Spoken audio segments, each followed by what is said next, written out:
All right. What's going on, everybody? I'm Iron Oxide. This is Ironcast, the show that never seems to really get an actual schedule, and we just kind of do on the fly for the time being. But since there is a lot of news going on today that we're going to talk about, figured we'd go ahead and go live. I'm supposed to be on vacation this week. I'm supposed to be taking the whole week off, getting away from the fucking screens, and here we are. Was not intending to do this, and I really wish it was. Why couldn't it have been something fun to talk about? Why couldn't have, Why couldn't Hunter Biden got into some shenanigans, or something, something Yeah. enjoyable? Like he was just running around an airport in his underwear, chasing a hooker with blow all over his face. That would be a lot of fun to talk about. Not what we're going to get into tonight. No, what I wouldn't give for a Hunter Biden story right now. Exactly. Holy cow. Just anything but this. Uh, this has been just kind of like, man, I'm a 90s kid. So I grew up during one of the worst ones, the one that's still the word Columbine is still stigmatized to this day. And I mean, there's still I think the goth kids are still dealing with it with their long coats and everything. I know I did back in the day. Are there still goth kids, or are they all They're all trannies now. Oh, What great. happened? Oh, great. So maybe Yeah. we do have to worry about them after all. Yeah. Well, Fuck. so that's what I'm saying is like when people are saying I don't think the overlap is trans. I think that's the wrong way to look at it. I think it's the Right. same group of people. They're just like worse off now. I think it's the Yeah. people who were seeing kids in the 90s are now they're being exposed to all the LGBTQ stuff. And I think that's Yeah. yeah. Yeah. And I really think there's a lot more there. And I think if we're going to talk about and that is what I kind of want to get into, is what could some of the possible social contagions be that could lead somebody who is already probably very troubled off onto this kind of path. And if maybe the current cultural climate kind of helped escalate the situation.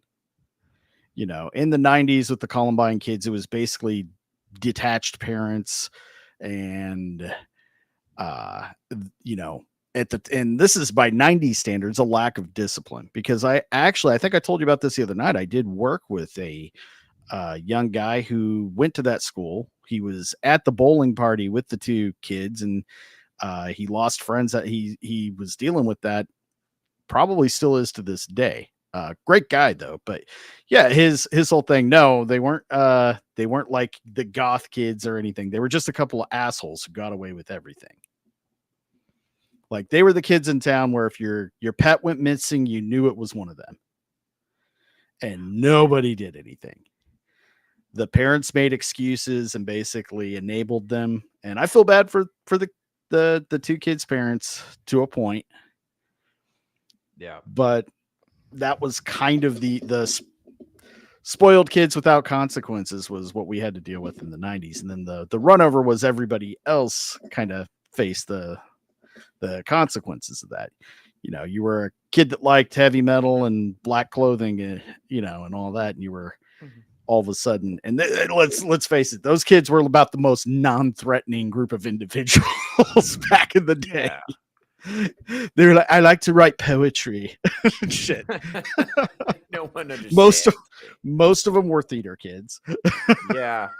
On top of it. Yeah. Or they were just your run-of-the-mill potheads that liked metal, just like, not a big threat there. But so again, at that time, society, the media, they overlooked what the obvious problems were. Nobody wanted to talk about that. And let's go right into, it's the music, it's the video games, it's blah, blah, blah, blah, blah, blah, blah. And that's on one side. And then the other side, no, it's the guns. Let's just get rid of all guns. And, no one will ever get shot or hurt again, ever. It's like, I think part of it is like they wanted to convince you that it could be your kid next, that your otherwise normal kid could snap. Mm-hmm. And so anything they can do that can make parents paranoid or hysterical. And that was, absolutely. I remember, because this is probably hard for people to remember who are younger now, but like with television in the 90s, people that watched TV, and it was always the local news was always coming out with stories. Is your child glamping? And glamping was like, dude, and it would have that fucking ominous music too, right? Do, do, do, do. The threat that parents know nothing about. Do, do, do, do. Glamping. Is it affecting your 14-year-old? Watch the news to find out. Yeah, then you got to have an awkward conversation with your mom where she's like, "Are you glamping? It's this new trend where teens are shooting their foreskin with nail guns. Are you doing that?" It's like, "No, mom, I am not." First of all, what the fuck is that? Like, oh man. And another thing, back then they were actually fighting for the ratings. Yeah. So I mean, they were chomping at the bit, and it was really grotesque. I remember I was still I want to say I was either in late middle school or early high school when that shit went down. So, and even as a kid, I caught on to the fact, like, they're trying to make this happen again on the news. They are just, their mouths are watering, trying to keep this going or try to get it going again. And they succeeded, because then shortly after that, we had the ones in Arkansas. God, I can't remember how many, but it did kind of start to escalate further and further. And these kids were looking at them like they were some kind of rock stars. And even the guy we're going to talk about tonight, I think he had he either had Columbine or one of the shooters or both names written in the silver Sharpie. Yeah, he had, so on the mags, I think it was Adam Lanza, and I forget which one he was. And then he had, I think, a Virginia Tech guy. He had a couple other mass shooters named, but he had apparently people who knew him claimed that he had an odd obsession with mass shooters. And here's the thing. We wouldn't have people who were obsessed with mass shooters if we didn't make every single mass shooter famous.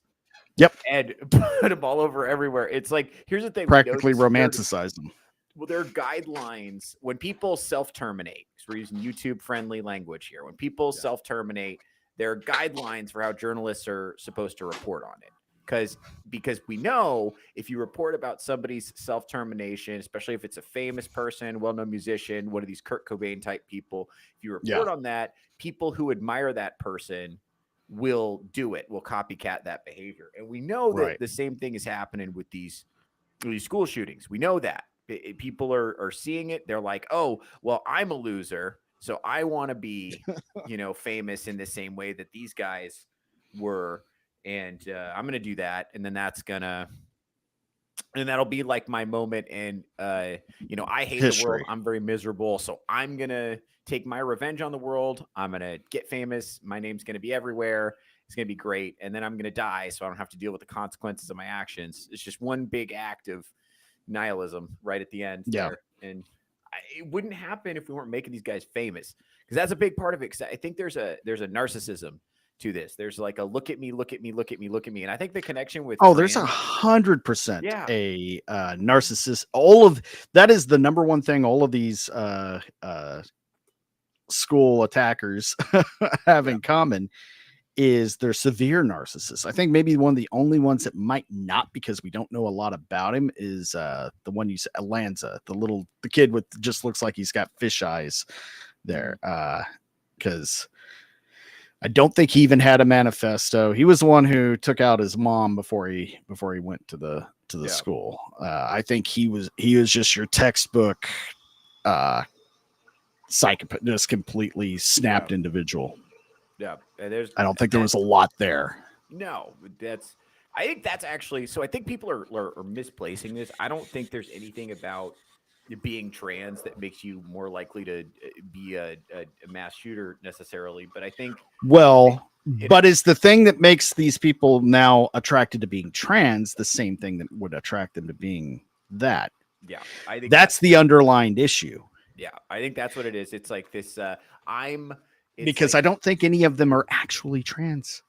No, I don't think so either. And I think Homie something else is wrong. Homie said the guy who did this one said that he hated being trans and he didn't want to do it anymore, I think, or something to that effect. It's hard. We're sorting through it all. We're kind of getting a fire hose of information now, and who knows what's accurate. But yeah, I think it's about attention. It's about look at me, and it's about I'm the world's biggest victim. I'm the most depressed person in the world. Woe is me. No one understands me. I'm this, which is a type of narcissism. There's the I'm so great. Absolutely. And then there's the I'm the world's biggest victim. And I think that's the category this guy's fallen into.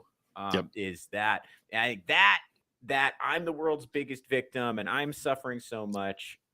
That's a more dangerous degree of narcissism than the I am so great, everybody look at me.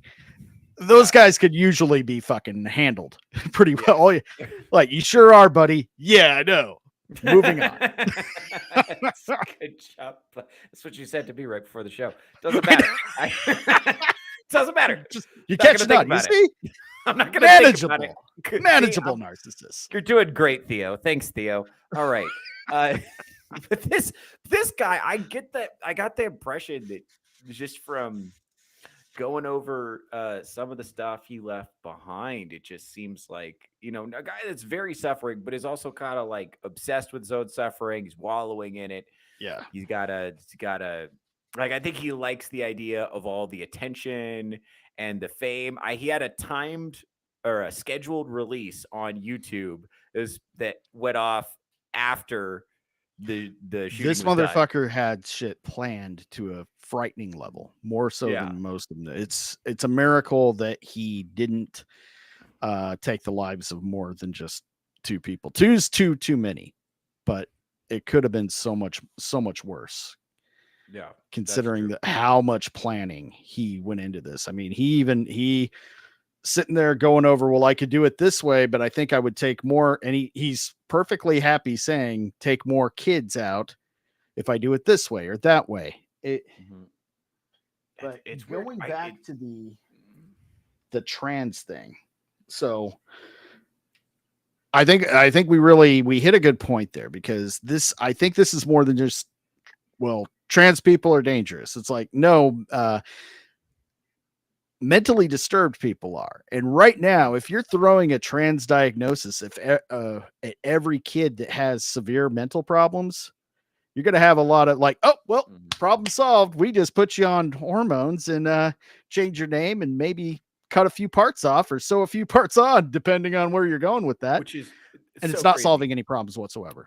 So crazy. Let's take a mentally disturbed, man and pump him full of estrogen, the hormone that makes women crazy. Or let's take a mentally disturbed woman and pump her full of testosterone, the hormone that makes men angry. That'll be good. That'll be good.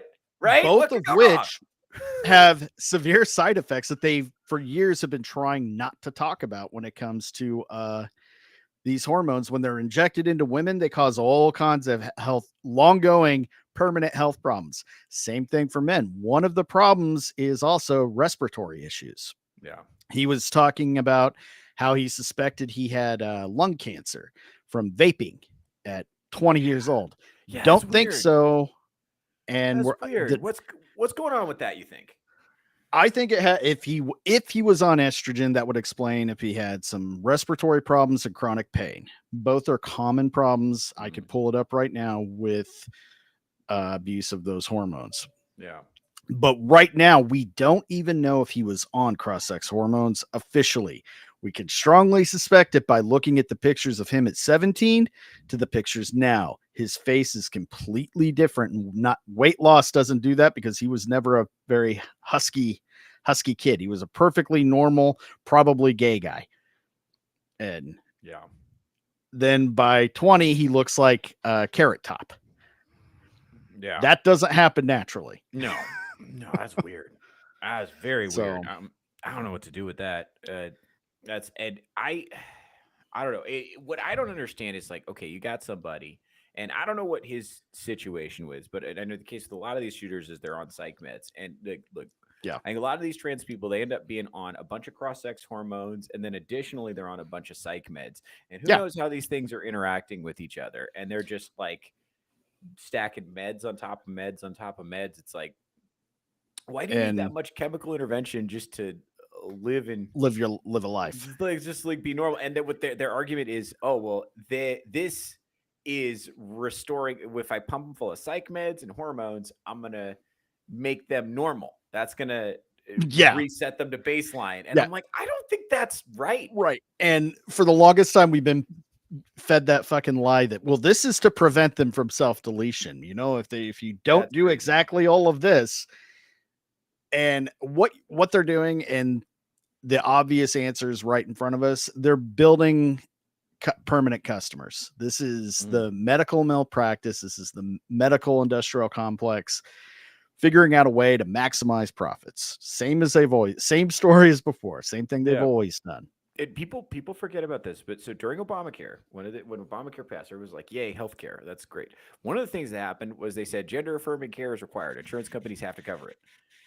And so the pharmaceutical companies like, all right, bet. So now we can, so we can make a lot of money because these are the drugs your people are required to buy. So if we can create the supply, but we got to create a demand for the supply. So we got to have more people that are taking these drugs. And the cool thing about people who need cross-sex hormones, trans folks who need all this stuff, is the hospital makes a lot of money. The doctors make a lot of money. The insurance companies make a lot of money.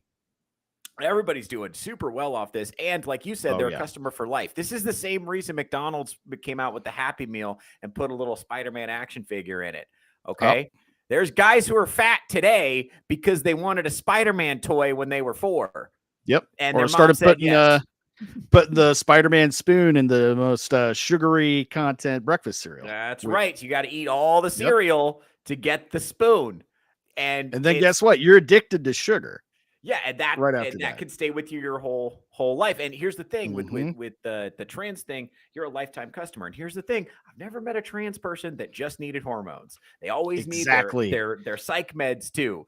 And by the way, I think it's irresponsible to start Frankensteining a person who's on psych meds. So you're saying they can't make rational decisions without meds, but you're taking their word for it? Right. Come on, bro. And now you have to take their word for it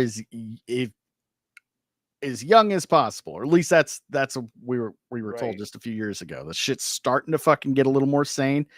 And big shout out to all the based gays and lesbies out there who are putting their foot down and getting their house in order, saying no, none of this shit. Because I don't think if it were for them pushing that as hard as everybody else, that this shit's wrong, we probably wouldn't be seeing the same results today. Because a lot of them, they've been so indoctrinated into a political hive mindset that they're not willing to step to, cross party lines, even if they know what they're committing, what they're standing for is a complete just a complete atrocity. Yeah. I mean,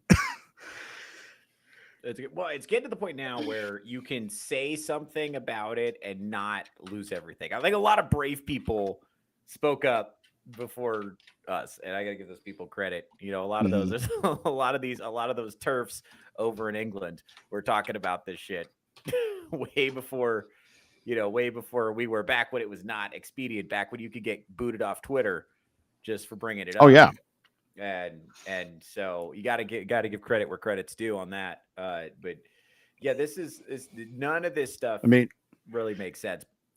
It was just a year or two ago. You would get booted off YouTube, Twitter, now X, everything else, just for pointing out the obvious fact that one of the most common puberty blockers, as they call it, safe and fully reversible. Nuh-uh, that's what they use to chemically castrate sex offenders. Yeah, not good. So same thing. Giving this to healthy boys is kind of sketchy, no? Yep. And well, and giving testosterone to a young developing girl. Well, if she wants to be a girl later on, she can just stop it. Ask Chloe Cole. It's a miracle that her life's going as normal as it is now. Her voice will never be the same.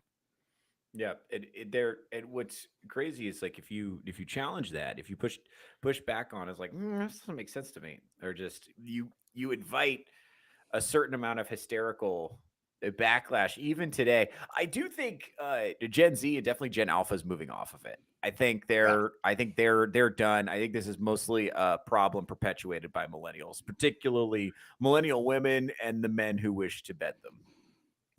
Yep.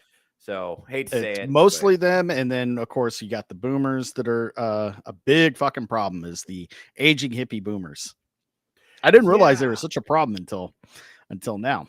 No, I was wondering about that too, because I was like, we the impression that millennials were always given is that boomers are conservative and racist and outmoded, but that doesn't seem to be the Mm-mm. case. I mean, Well, they see the thing is they're retarded and they're mm, getting their generations mixed up.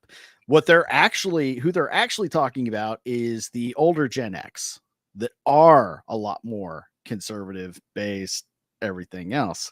They're the ones that they're actually attacking. It's the hippie boomers that pretty much prevented them from ever being able to own a home are the yeah, ones on their side cheering on the insanity for the most part. yeah, they're.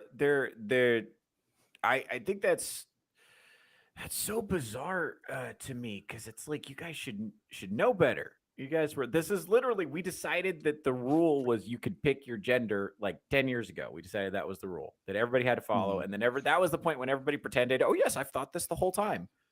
It's like Yeah, really, if right. I talked to you 2 years ago, you would have known Mhm. this. Really? Okay, all right. And but they're but they I think what it is because that's the age demo that's still getting their news from cable. So they're still watching CNN and Right. MSNBC and this and that, and they're still taking that as an authoritative source. Because back when they were growing up, it was Walter Cronkite, and he was an authoritative source, and he was a trusted voice, and there was some attempt at neutrality. They were at Or at least least trying to give off the illusion of it. yeah, they're at least doing the lip service of neutrality to the point that this was a trusted source. Now we know, Not at how all. corrupt everything is. And so it's like, no, we know not to take anything that comes out of the TV seriously, but the boomers didn't really know And that. they And I still think that's don't. how yeah, I think that's They're how they still, I got them on mean, board. that's where old CNN and MSNBC, that's their rating. That's their actual demographic is uh the boomer women that Yeah. are still believe everything the box in the talking head tells them. Yeah. Does I no mean, research. They're the ones still walking around. It's these old. I was watching a video today, dude. It's these old ass women still wearing masks outside all these years later, standing in front of fucking ice trucks about to get fucking smoke grenaded. It's crazy. like, Grandma, you're gonna break a hip. Get the fuck out What are of we there. doing?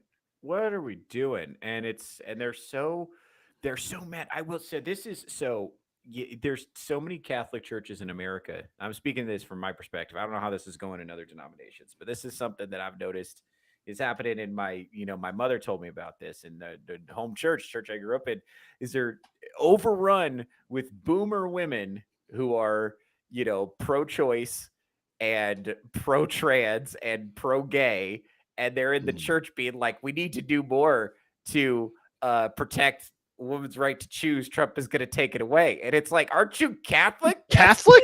Have you What met the Pope? What the fuck? What do you think we're doing here? Why do you think we're all in this building? What do you think we're trying to do? What's going on? Why? But it's because they're taking their talking points from the marching box. orders? That's Yep. what it is. Yep. It's just they're just downloading it straight from the box. They're consuming it uncritically. And this is my mom. Her opinion is so get mad at her. She says it's because a lot of these women married weak husbands because they came out of the women's lib movement in the 80s. So they married No, weak she's right. husbands they can step on. And here's the thing, I noticed a lot of the women I know who saw that the media was bullshit and got red pilled is because they were married to Well, reasonable guys. most of the good ones died in Nam. Yeah, dude, that's true. Where'd they send all the strong ones? Yeah, Or the ones that were like also poor, they weren't sending their Ivy Leagues, fucking students that then go to the women's marches or organize the fucking right, hippie bullshit. That's right. another thing. Fucking let's stop giving hippies a fucking pass. They were just straight up fucking annoying, disgusting little commies. Smelly. Dirty fucking fuck the hippies. Yeah. Anyway, I forgot we're live. Let's just say hi to the chat real quick. We're just over here riffing. We got former producer, soon to be, as soon as I fix her computer, Scream Queen Selena in the chat. What's going on? Hey, Full Metal Nate. Hail you two, listening while on my way home. This whole situation is fucked. True. Well, I want to just blast that James Franco meme, first time. Like, dude. Yeah. This is and there is a solution a lot of people aren't going to like, but we're going to get into that. Let's see who else we got here. We got the Devastator. Howdy, everyone. Howdy, Devastator. Always good to see you, buddy. And master of trivia, Emily Kruger. Always a pleasure, darling. Happy to see you here. And that's everybody for now. I'm not expecting a big turnout this evening. This was just a last minute emergency stream. So I appreciate everybody that did show up. So if you are here, just make sure you like, share, throw a comment in there because apparently that helps. And I never request that. So I'm starting to request that now. Just throw a nice stream, guys, or you need to do something else, losers. Anything. I don't care if it doesn't have to be pleasant as long as it's there. All right. So yeah, we're kind of all over the place, but since we did bring up possible solutions, now the predictable thing from the left, and we already saw this from was that the governor or the mayor, the one who's definitely rehearsing for his presidential run here in a few years. Yeah, I think that's the mayor of Minneapolis. Mayor of Minneapolis. Him, and so right now they're going after prayers. Save your prayers. Prayers didn't help those kids. You know where they're going with that, and they're leading into it's the guns, take the guns, stop the guns. Yes, they're so sneaky. UK doesn't have guns and no one gets hurt in the UK, right? So sneaky because they know they can't bring up gun control today because it's in bad taste and they'll be accused of politicizing the tragedy. And if they want to politicize the tragedy without being accused of politicizing the tragedy so that they can accuse conservatives of politicizing the tragedy to go after trans people. They don't want to politicize the tragedy too early, right? But here's the thing. What they used to say, because it used to be people in power would come out and say thoughts and prayers, and then millennials would go on Facebook and Twitter and be like, fuck your thoughts and prayers. I'm an atheist and I'm cool and I think you should have gun control. And we'd all share the meme, right? But now it's the leaders who are saying fuck your thoughts and prayers. That's different because now they're in charge. Now they're in charge. So it's like they're saying the people who said fuck your thoughts and prayers during the last shooting 10 years ago or whatever. Now they're the leaders. So there's nobody saying thoughts and prayers. So they're just preemptively, but fuck your thoughts and prayers was always what you said in relationship to gun control. That's always the prequel to gun control. Always. Or when they think that the tragedy it's overshadowing what they think's a bigger tragedy. That was another big one. Like, oh, your thoughts and prayers for this. What about the kids in Palestine? What about the cop violence? What about all that too? But yeah, this is definitely, you've never been a fan of Mayor of Minneapolis. Well, he's giving me a lot of Trudeau, Gavin Newsom, just sleazebag, hair product, sissy vibe. Don't like him. Yes. It's a weasel. This is a weasel person. Yeah. And everything he does is performative. I mean, when he was talking, I'll pull up that clip here in just a minute, and trying to make his voice crack on cue at the right talking points. Yeah. When he's talking about the families, and then he goes right into, and I'm not going to tolerate any bigotry towards our trans community either. But I thought you said there's no evidence that the shooter was trans. What are we doing here? And this is the guy who's leaned down wearing a mask in front of George Floyd's solid gold casket, making sure to vibrate as he's trying to, like, they can't see my face when I'm crying, so I'm going to shake really hard to convey emotion. I was taught this in ninth grade. No emotion for the dead children, by the way. None. No performative emotion for him, but he's like sobbing, big, manly, shoulder shaking sobs. Yeah. For George Floyd, which is for fine. An over middle-aged man with the criminal, everything else that's let's say definitely busy guys. Let's just say he was very busy on the weekends. He seemed to have a lot of hobbies, and one of them was eating fentanyl. Okay. The patron saint of fentanyl. This thing we're all it's crazy because this guy, we've known he was bad news for a while, and I guarantee you he's looking at the Democratic Party and he's like, okay, Gavin Newsom is in the top spot right now, but it's early yet. It's way too early to be number he one presidential sucks. contender. He sucks. Everyone hates him. He sucks. His podcast is garbage. He's a weasel person. No one likes him. So this guy probably sees a power vacuum, and I guarantee you he saw what happened to Mayor Pete. Yep. Mayor Pete went from mayor of Bumfucksville to transportation secretary, all because he ran for president. Exactly. Fucking exactly, man. Let me see here. Let's pull. Won't let me change it. Okay, we're just gonna be tiny blocks at the top. Best I can work with. Okay. Fucking hell. Very true. Not let me do anything here. Let's try that. That's better. Oh, that's better. There we go. There we go. I'm still learning Talk Studio. It's different. So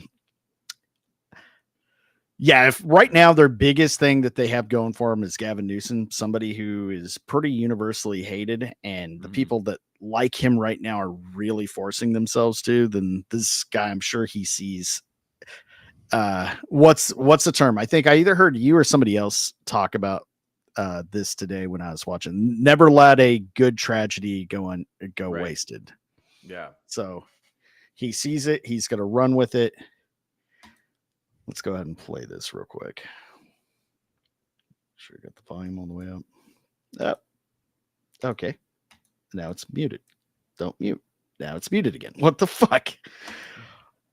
Okay. Heard about a whole lot of hate that's being directed at our trans community. Anybody who is using this. Did you see the pause right there? Yeah. Deep breath. To show that he really is feeling feelings right now, because he's so overwhelmed with all these feelings that he's feeling. He has to take a short breath and just pause and breathe. Using this as an opportunity to villainize our trans community or any other community out there has lost their sense of common humanity. We should not be operating out of a place of hate for anyone. We should be operating from a place of love for our kids. Kids died today. This needs to be about them.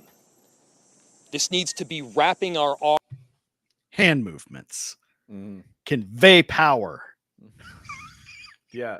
I feel like I'm getting scolded by my dad because I came home late and overdrew my bank account. You know what I mean? Speaking from a past trauma. Never mind. Mind your business. Mind your business. Oh, I just realized we got Timmy Tim in the background. I didn't even see his fucking head. But there he is. Oh, there That's he him, is. isn't it? Yeah. Tim Waltz.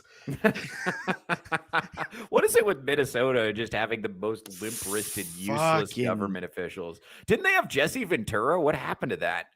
Was he in I thought he was in California. I think he was the governor of Minnesota. Oh, you're right. Okay.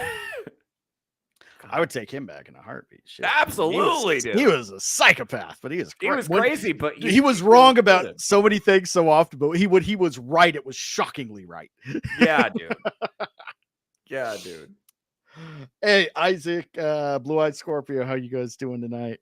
Great comments in the chat. I love to see it.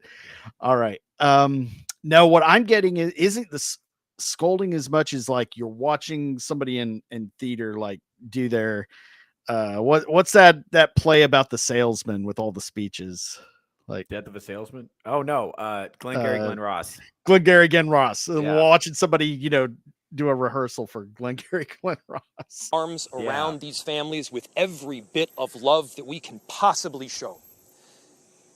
And I know that our Minneapolis family and well beyond is prepared to do exactly that. And so my message to everyone out there is, again, these families are experiencing some acute pain.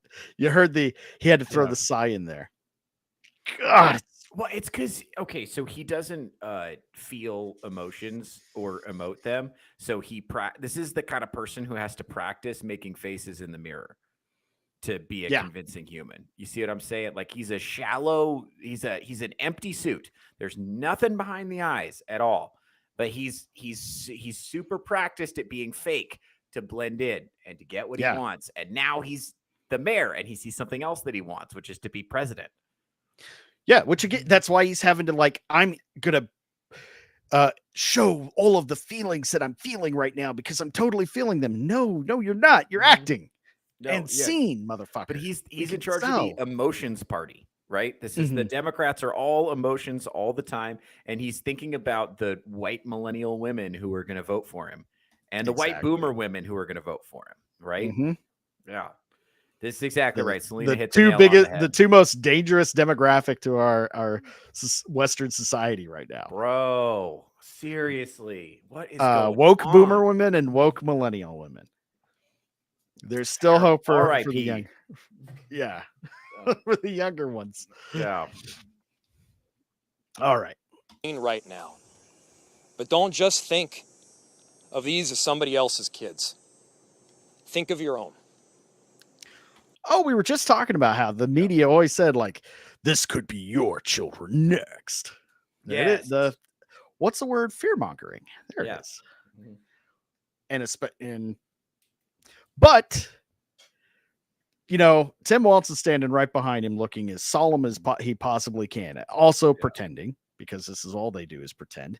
This is the same guy that denied the school's requests for increasing their security budget by, I think it was like 18 million, something that a drop in the bucket of what they had.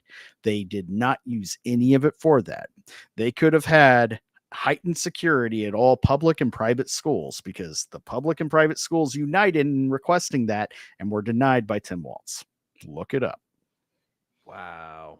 Let's make sure that we're acting now to not just say it's never happening again, but ensure it doesn't. There it is. How to ensure it doesn't happen again. What's their solution? Not security at schools. Oh, no. They already denied that. Yeah. Almost like they want more things like this to happen so that they can get what they actually want. Also, well, this is a death of despair. That's the other thing too. It's like if we actually wanted to address the problem, it's like why are we in a situation where so many? It's usually young men. We got some trans, I guess, girls who got a hold of some testosterone who are doing it too. But there's something if we really were serious about addressing this problem, we were like, hey, why are so many men getting to a place of nihilism and hopelessness to the point that they want to be destructive in this way? Why is this happening? Why is this pattern happening? And by the way, what role does the media have in contributing to this? Because every single time one of these things happens, they just soak their panties and it's all they want to talk about. And they just want to talk about it. This is going to be wall-to-wall coverage on every cable network from now until as long as they can stretch it out, because it's going to result in money and viewership numbers and its clicks and its likes and its engagement. And the main thing they do is they make these people famous. That's what they do. Absolutely. Like, I don't care what this guy's name is. I don't care. And I don't want to tell anybody, because the point that he did it to get famous. Right. Or I don't know if that counts as misgendering. I'm not trying to get you nuked. I actually don't know what the situation is. I don't give a fuck. This is a young man who was I won't stray away from that. I will die on that hill, because the obvious thing is this, whether he wants to call himself Robin or Robert is, I don't care. But this was a young man who was medically misdiagnosed, or not even that. It was malpractice. Once we get more details as to what happened, what we do know is that both parents signed off when he was 17 to have his name legally changed from Robert Paul to Robin something or other. Yeah. Keeping the last name. And I understand. I don't know. It's hard for me as a Catholic to see a Catholic woman signing off on that. Of course, she was also divorced, so I don't know if she practiced. Dad signed on it too, from what I've read. Yeah, so I'm looking at this like, okay, so what they do is they tell you, hey, you need to let your child do this, or they're going to self-harm, and they're gonna self-delete. Basically, it's like that's what they tell you. The doctor will sit you down and tell you and say, hey, if you don't let us Frankenstein your child, then they're going to self-delete. And So part of me wants to be sympathetic to the parents because okay, if you're a parent, you have a child, and they tell you it's like your child's going to self-delete if you don't allow them to Frankenstein themselves, then what do you do? I think the problem is these parents and society has been told that everybody else but you knows better than you. These are the officials. Right.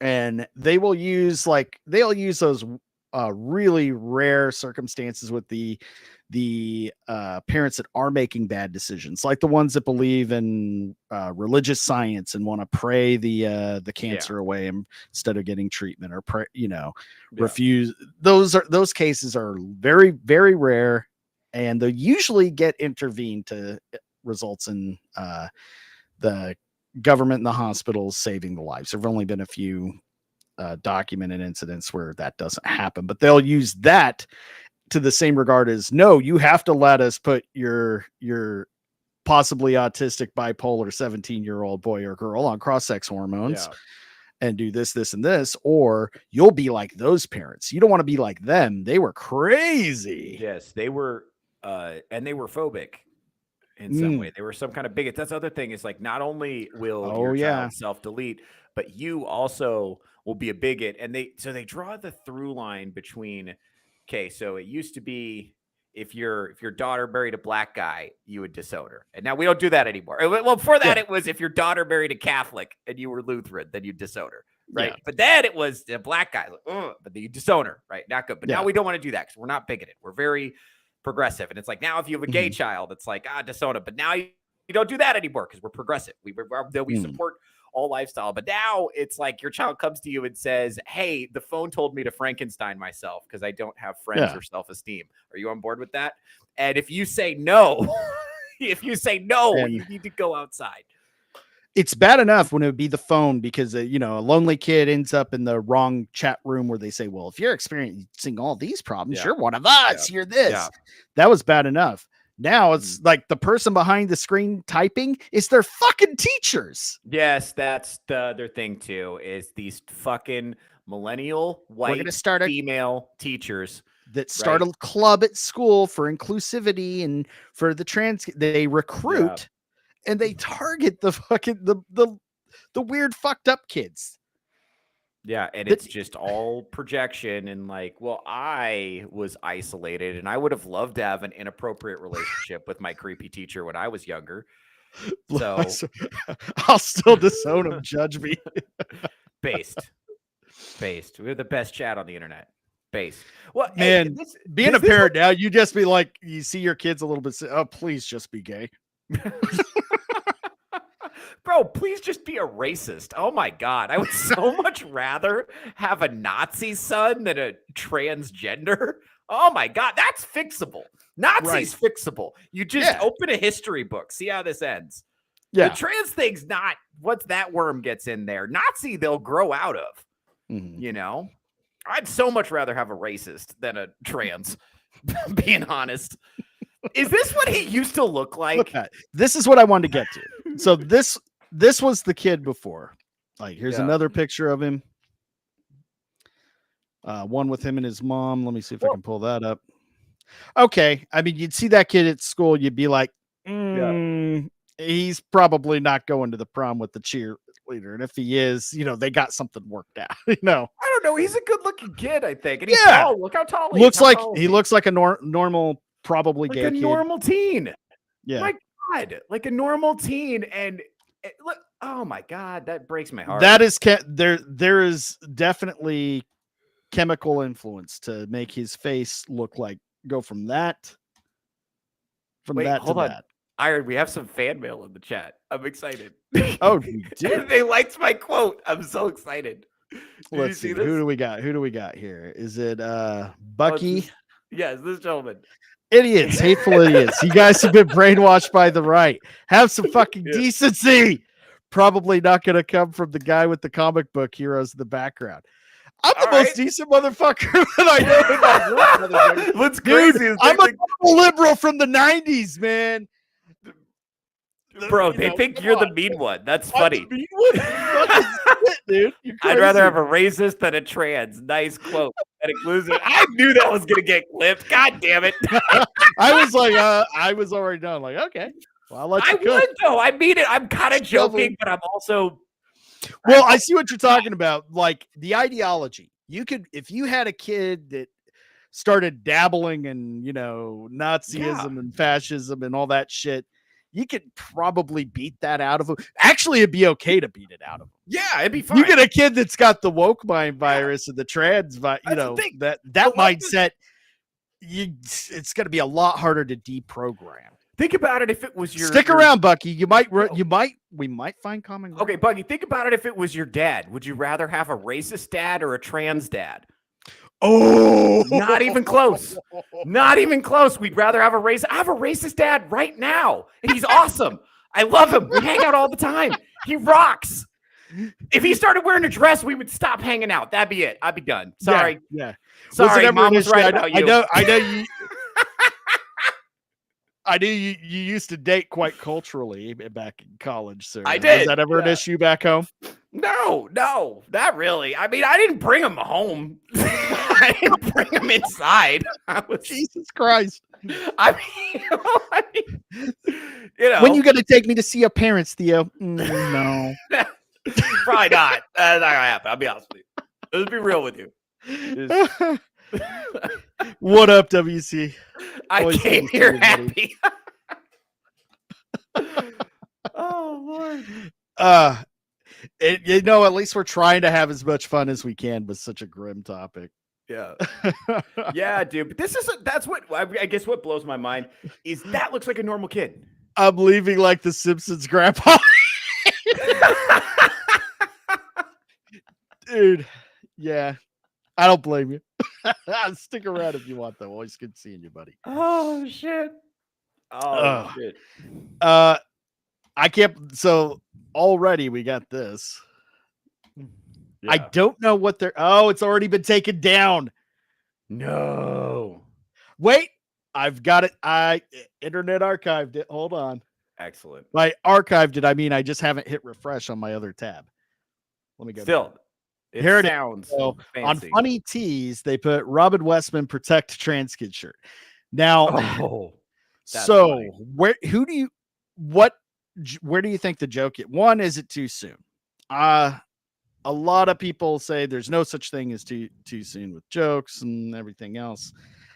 Oh shit, that's got my fucking card number on it. So let me just pull up that. Okay.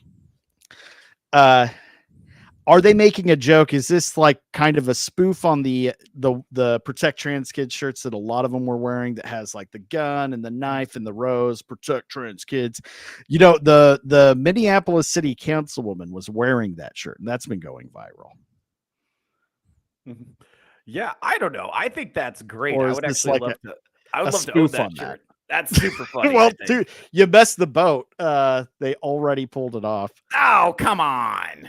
I know. Oh, right? Come on. That's funny. That's objectively funny. And it's because that's the first place they go. They were like, hey, just so you guys know, the fucking Minneapolis mayors came out. Just so you remember, trans people are the victims here. Not that, by the way, not a word about Catholic children. I mean, is this sounds like you boys just came back from Best Buy with your equipment from the 90s, huh? Me too. Would love some real face-to-face with iron oxide, douchebag. Damn, bro. He wants to fight you. That's unfortunate, Bucky. That's unfortunate for you. Why is it this? And it seems like it. Here's the thing, man. I think we're just talking about, I think we're being pretty reasonable about this subject. I think so. I'm being worse than you and you're getting all the smoke. I know. It's okay. Is this a bot? This can't be a person. Right? Chat is low IQ. Okay. Oh, I think my chat is very high IQ. Wait, hold on. This is a good definitely point. More than the current panel. This is actually a good comment. He's an intolerant bigot that assumes gender. Right.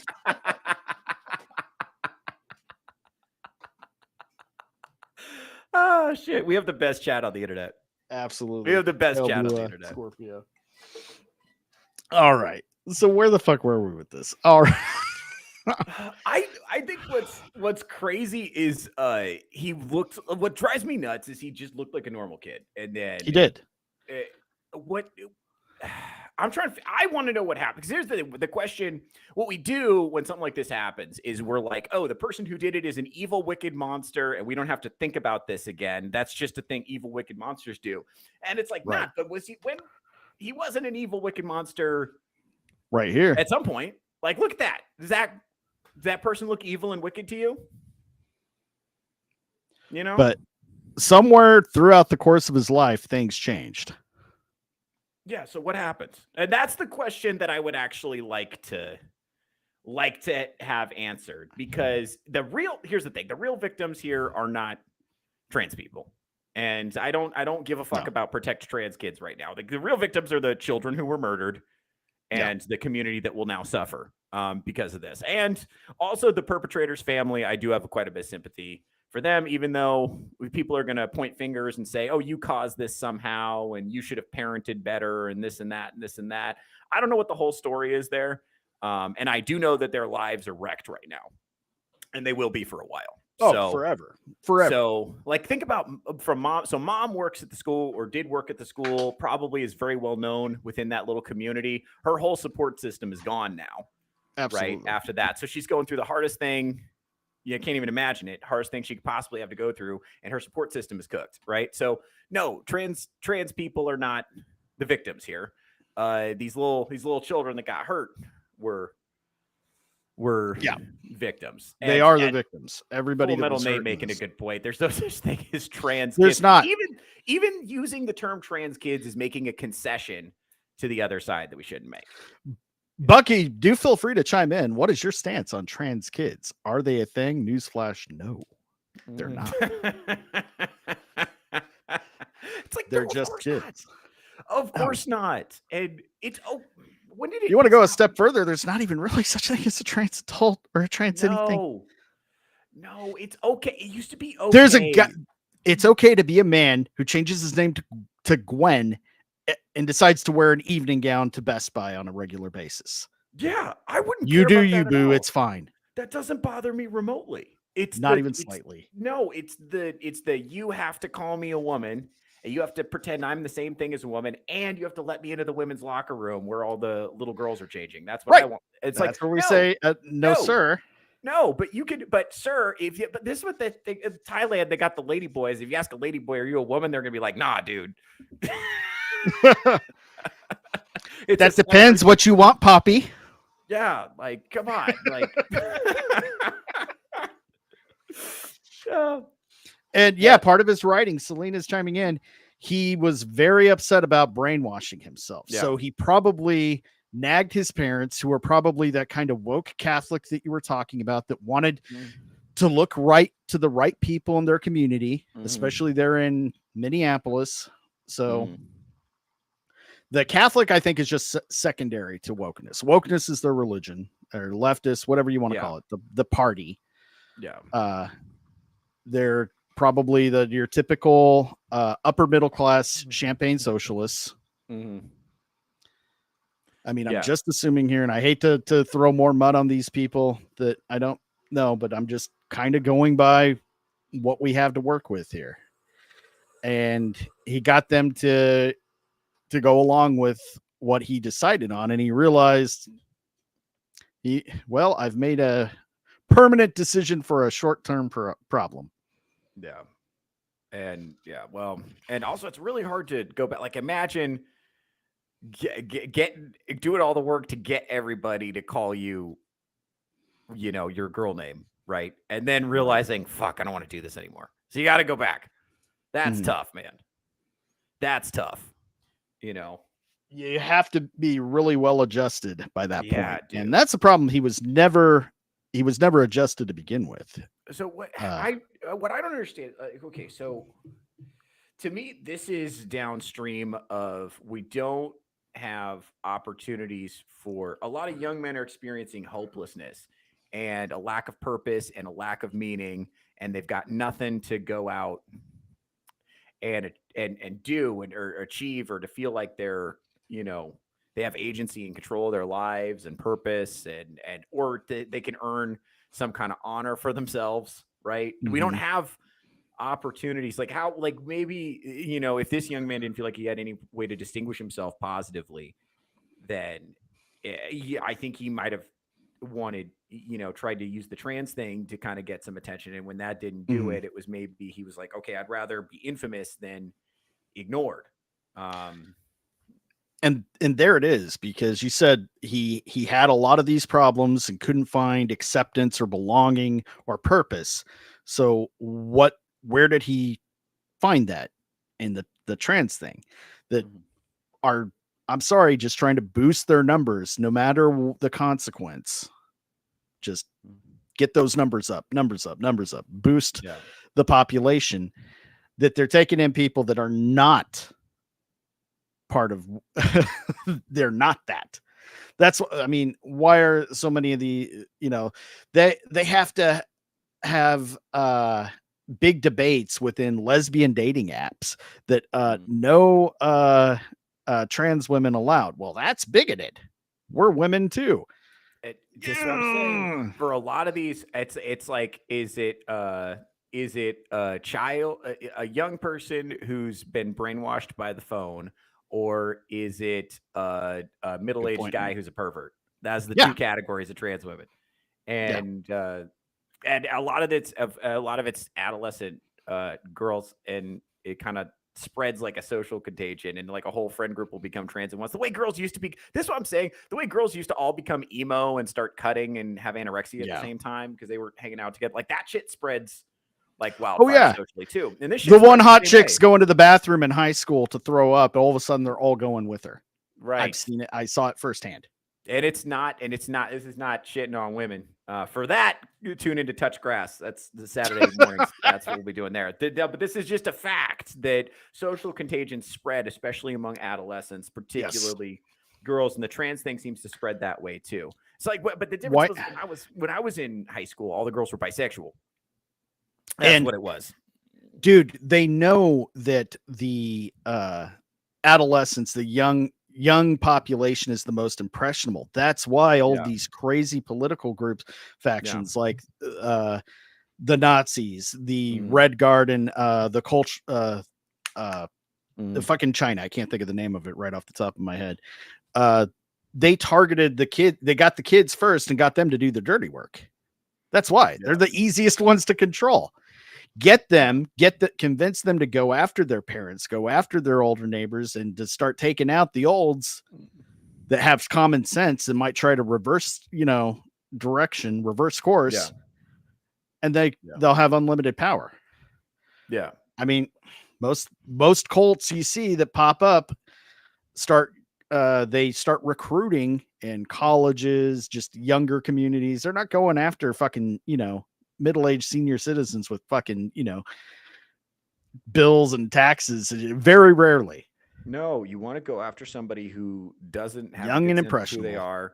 They don't have a good sense of how the world works, and maybe things are not going well at home for whatever reason. Now, I don't know what the whole story about the home life of this young man, but I know that his parents were going through a divorce and or had gone through a divorce. And I'm assuming there was friction in the house. There are siblings there, so it's complicated. I don't know what the whole situation is, but the family's broken apart now. So I found it in really bad taste that this guy, he decided in his manifesto and then his goodbye letters to give his siblings advice on, you need to forgive mom and blah blah blah. Like, I don't know if anybody's going to be taking any of your words. Yeah. What's crazy is don't forget to be good people and fight injustice. What, motherfucker? What? What? Yeah. He keeps saying, I'm not going to die on my knees for injustice. I'm going to take out these kids in the same breath. I don't understand. I don't want to be a lung cancer patient. So rather than be a cancer patient, I'm going to be a school shooter. What the fuck? Yeah. And fight the injustice of the world and this is a problem we've seen right now. They have who's responsible for all of the world's problems? Young white Christians. Yeah. Yeah. Because, Yeah. and I'm going to bring it up. I've got it saved. Some of the great posts from the usual suspects is, oh, not gonna cry over taking out a bunch of future fascists. Oh, come on. Same thing that they said with the last Christian school shooting. That was also that was the one that was perpetrated by an F to M. Bro, I fucking the manifesto wish. and everything. Dude, they are not, the people who think that that's how it's going have not been in a Catholic church lately. A lot of Catholics are fucking milk toast and pussy. I fucking wish. Oh, yeah. I fucking wish we were as based as you think we are. I really do. Yeah. But that's not the case. A lot of these people were probably future Democrat voters, especially if they were in Minneapolis. Yeah. So that's who you're taking out. So yeah. Real quick, Blue Eyed Scorpio. In Colorado, I see a ton of Champagne socialists that fled places like Denver and Aurora. Like, yeah, now you live in this super nice red county. It's easy for you to want commie bullshit. Yes, that's exactly what they do. They get exactly what they want every time and create nothing but an unlivable community. And then they leave, go somewhere nicer, and say, this place would be a lot better if we started doing exactly what we did at the place I used to live, but had to leave because it was terrible. Rinse and repeat. I think maybe they should do something like not give people voting rights after moving into a new city for 5 years or a new state. Yeah. Something to hold back, because these people are leaving California because they can't afford to live there, and then they go to the new place and they vote for all the shit that made California expensive. Exactly. Unlivable. The Crazy. Same policies on crime, the same taxes, the same environmental restrictions, everything that made their home too expensive and unsafe. Let's do the same shit. No, these people are not. I don't know what it. I think it's What up, Jerry? They don't want to believe things that are difficult or unpleasant to deal with or to grapple with. They don't want to believe anything challenging, because it's like they don't want to believe anything that they don't want to be true. That's hard to believe. It's like, shoot, oh man, I don't want this to be true, but it is reality. Then you got to accept it, and they can't make that step. They just think, well, what if we just like gave everybody free shit forever? What if that happens? What if we just let everyone come here, and when they get here, we give them again free shit forever? Yeah. Well, they're hungry. Let's give them free food. Well, they're homeless. They don't have anywhere. Well, let's give them a free place to live. Yeah. And it goes on and on and on. And the more free shit you give people, the less they like. Some people will see that as charity and be like, oh, thank you. And they'll blah, blah, blah. And some people will just be like, ha, sucker. And they'll just fuck up and just ruin everything you do for them. Yeah. That is the thing. Like I think people have a hard time mapping the fact that, hey, there are people who are just like not awesome people, and they're just going to take advantage of your kindness. Those people exist, right? Like that's real. And a lot of people, they have a hard time accepting that. They're like, well, if I did a crime, I would want a second chance. And it's like, yeah, I bet you would. But some people shouldn't get a second chance. No. And if you give everybody second chances, then everybody knows, well, I can go ahead and do this. They're going to give me a second chance, maybe even the third and fourth. Yeah, that means there's no consequences. Every now and then somebody has to be made an example of. Yeah. That's just how it is.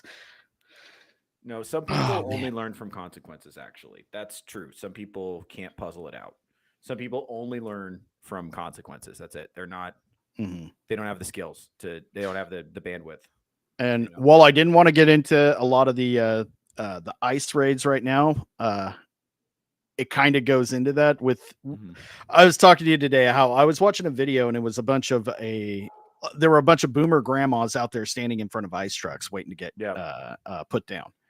And they're doing this because they know that there's no consequences for this. And there were the young usual sus, the Antifa types and everybody else out there too. But they're doing this because they know they can, because for so long they could. Once they start locking locking him down and throwing as many federal charges against him as possible, that's when they won't be doing this anymore. Yeah. Yeah. As it well, because they're LARPing, they're living like they're in Harry Potter, Mhm. and the underdog always wins, and the good, and it's like no, it's I think that what they need is a shakeup to be like, hey, no, you're not in Fantasyland anymore, you're in Yeah. reality, and in reality, when you break the law, this is what happens, and then that would restore some social order. But the other thing too is I don't 100% blame people for having a distorted picture of reality, because you got to understand people are just receiving a fire hose of bullshit all the time. It's Yeah. not exactly the same as lies. It's just the people who are talking to them are totally unconcerned with what they're saying is true or not. They only want you to do what they want, to think what they want, to feel the emotions they want you to feel. Because if you're afraid, you can be manipulated. So they're just like, whatever they have to say to get you amped up and afraid and voting the way they want you to vote, that's Oh, what yeah. they're going to say. They don't care Well, if it's true. like you said, it's the party of emotion, and the party of how do you control emotion with emotion? It has to be fear or guilt. Those are they don't use positive emotions to get what they want, only negative ones. No. And I wanted to go back to what you said. This going back to giving people what they want all the time because it's the nice thing to do, and that's the way they go. That's why they don't understand the concept of tough love.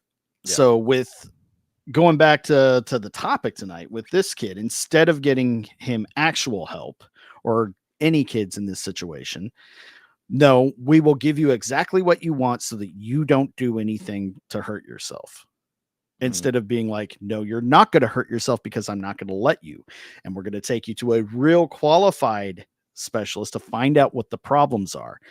And if you say you're going to hurt yourself, or I think you're going to, we're going to put you somewhere so we know you can't for as long as it takes. Yeah.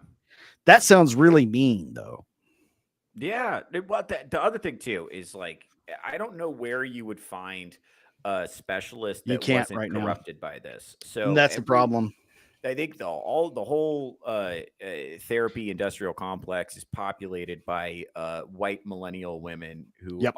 have been indoctrinated into wokeness, and it's everything is just It's affirm, completely affirm, corrupt. affirm, right? And It's the other thing either too, that what you said, or it's they know that this is the grift to make the most money possible. yeah, Either I think way, so. it's two of those two aspects working in complete compliance with one another, and this is the result. Yeah, and Go ahead. go ahead. Yeah, I was just gonna say, make sure to check DMs, and Oh, then sure. yeah, and then it's not. I think a lot of to the credit, whatever it's due, of these white millennial female therapists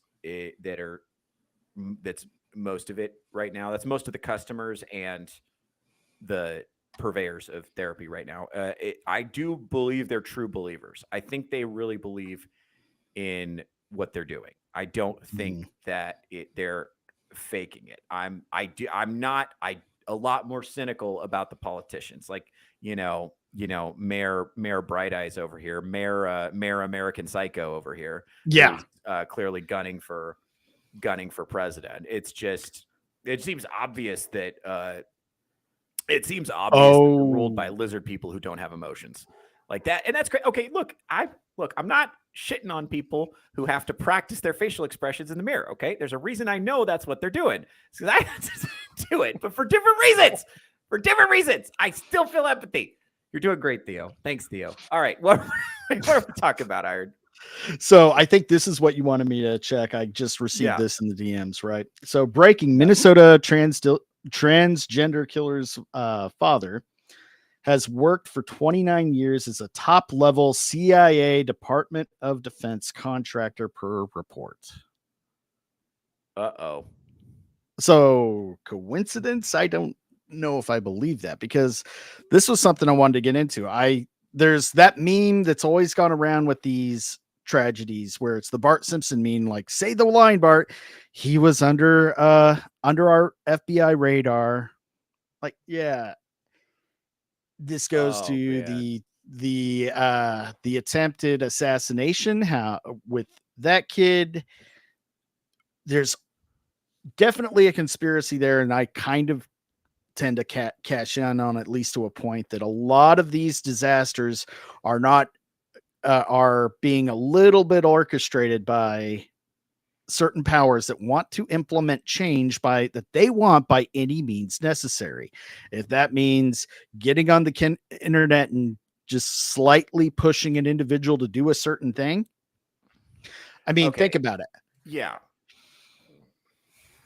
Yeah. Well, okay. So I was thinking about this. Let me kind of go run with this for a second. So one of the things that happens is a guy who is curious about transition will go on Reddit and he'll talk to other people who either have transitioned, other men who have transitioned or considering or whatever. And all the guys who have transitioned are like, "Oh, you're an egg. You should hatch," which egg is a trans person who hasn't hatched, right? So it's like, you should hatch, you should transition. So you'll get all this. So if you're an isolated person and all your social networks is people you know on Reddit, then you'll go online. But one thing we also know is that Reddit hasn't been a real website for years. It's just flooded with feds. Yeah. Just absolutely shit flooded with feds. So I'm going to give you a couple examples of that here in just a moment. Real quick, Blue-Eyed Scorpio is making a really good point. My stepdad's best friend is legally a Department of Defense contractor. He does landscaping on military bases, just to be fair, to look at it all angles. Right. That's a great point. We don't know what this guy's connection to top-level CIA and Department of Defense contractor. It could be, he could just be a fucking plumber. Yeah, we don't know. Anything like that. He could be a driver.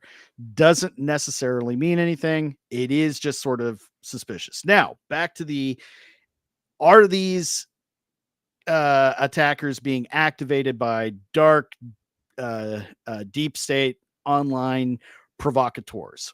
Sounds crazy when you say it out loud. However, what just came out about JFK, that Lee Harvey Oswald and a lot of the people involved, there was a lot of government influence there. They knew about it, could have been stopped, all kinds of just different things to come out. But hey, it's so long ago and everybody's dead. Who cares now? Look at the Gretchen Whitmer case. That one actually got squashed because they were being influenced by undercover agents, provoking them to do something they otherwise would not have done. Yeah. Here's an easier one. That kid who self-deleted in his car a few years ago, and he was pushed to do it by his girlfriend, who wanted the attention. She wanted to be the girlfriend of somebody who self-deleted. So she made sure to get her boyfriend to do it. It's not hard to get mentally damaged people to do things that they shouldn't or otherwise wouldn't do. They're the easiest people to manipulate. So just saying, this is always the case. If they want full scale gun control. Yeah, it's not how easy. We know the government fucks with people. We know that happened. That's why the Unabomber went nuts.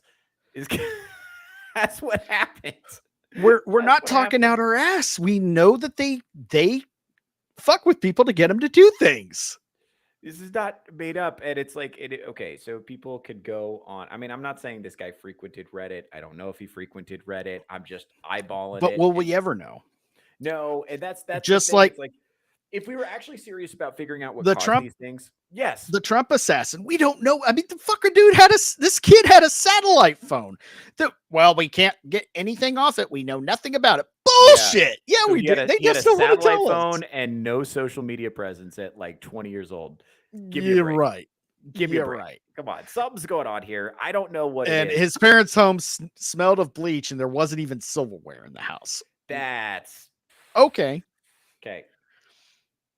Like. Oh, well, better be careful with the comments. That's a good one, though. Yeah.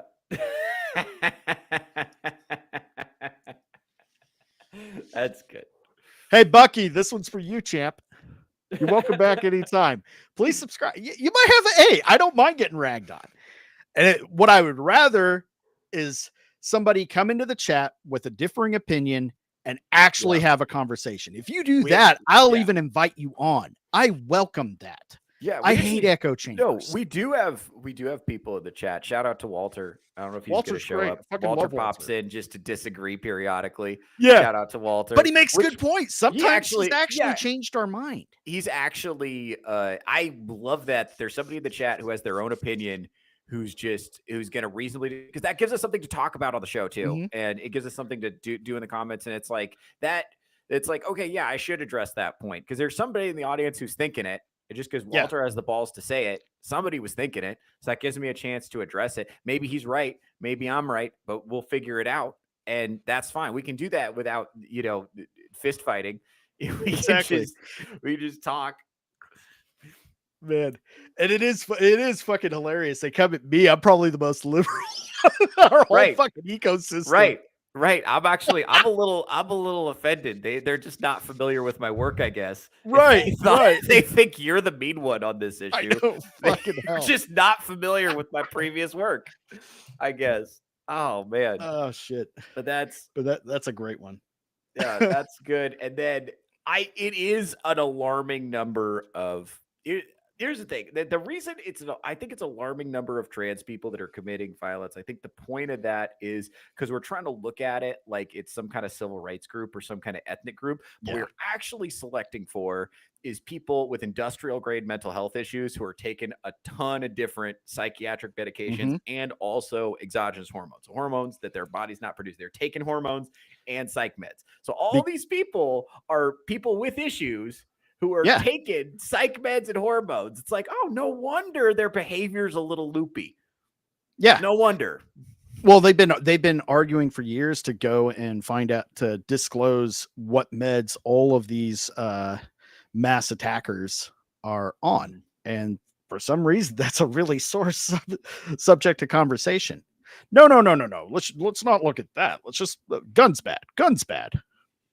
Like, but why are we? The thing is, like, it used to be therapy was for crazy people and meds were for extreme cases only. And now, such a high percentage of the population, particularly true with like millennial and Gen Z women, is a really high percentage of the population is on meds.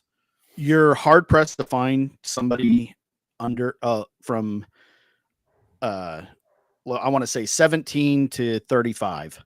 That's not on, that doesn't have and they openly tell you, they all like to tell you immediately, yeah, I'm bipolar and also this, and this.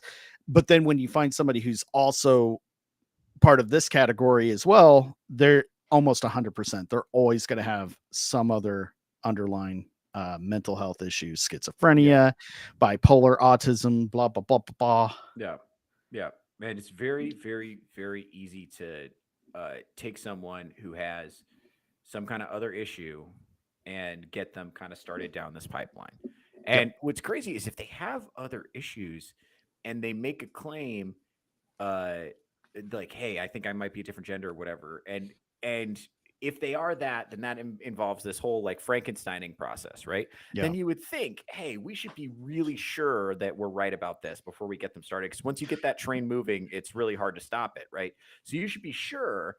And if someone has some of these other underlying issues, that would be a reason to not to doubt what they're saying. Not trying to be an asshole. It's just like, I don't know about that. And it's okay to check. It would actually be for their own good to check. And if they started gatekeep, like making the trans community way more exclusive, like you have to be 100%, we know you're part of the club before you're in the club. Yeah. Might make them look cooler, because right now you're the lamest. Nobody likes you right now. No, dude. You go around telling people, you're attacking people for the misgendering and all the regular mistakes. God, you know what I'm saying, though, right? Yeah, there's just now it's like, okay, if you meet somebody and they've got pronouns in their bio, you're like, fuck, one of these people. Oh, Jesus. And you just don't want to deal with them. And you're just absolutely everything you can to just politely remove yourself from the conversation. Not because you're a bad person. You just don't want to deal with it's just too much to deal with. And I think you're not fun to be around right now. No, I had this problem with I have a dear friend who's a leftist, used to be non-binary, used to be a lesbian, has kind of moved off of that stuff now. But it's like they are very open about the fact that I expect you to do the emotional labor of and remembering my pronouns and here's the thing. What's fucked up about it? This is what's fucked up about it. They don't want you to just say the thing. They want you to believe it in your head. That's what's fucked up. And it's like, okay, compelled speech and compelled thinking. Do you remember the guy who freaked out at GameStop? It's ma'am. Remember that it's one? Ma'am. That guy, right? Legendary. You want to see it, man? I'll take you outside and show you what. Like, yeah, legendary meme, right? But then that guy wants you to think in your head that he's the same as a woman. He's just as much of a woman as, peak Cindy Crawford or, or Dame Judi Dench or, Olivia Wilde, whoever you want to say. He's just as much of a woman as they are. And he wants he doesn't just want you to say that. He wants you to think it. Mm-hmm. And that can't happen. Like, I'm just not going to think that. Like, I'm not going to think that. And the amount of brainwashing I would have to do to make myself think it is the point. So they're surrounded by people who are like lying to them and humoring their delusions all the time. So obviously they're in a constant state of insecurity because I think deep down they know they're not passing for a woman. Right. But if anybody brings it up, they're like that Disneyland guy. He goes around, his whole shtick is I go to restaurants and harass the servers by catching one off guard that's going to say the wrong thing, the obvious thing. They're going to use the wrong thing or look at him around. He was looking at me like a man. Like, are you serious? Because again, it's not enough compelled speech. They want compelled thought. And it's just not going to happen. Nobody's telling you can't live the way you want to live, but don't expect everyone to participate because that's impossible. Mm-hmm. Yeah. And what's going on with that?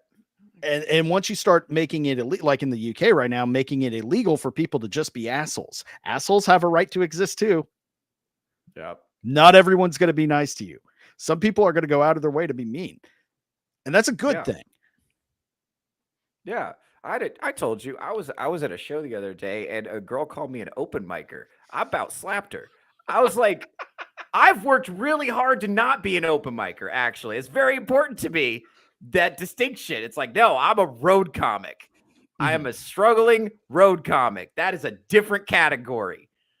And I earned the right. Like, this isn't a self-identification thing. I've earned the right. And so that's very important to me. But she also has a right to say that. I just want to remind you, you're doing a great job. You're the best, buddy. Thanks, buddy.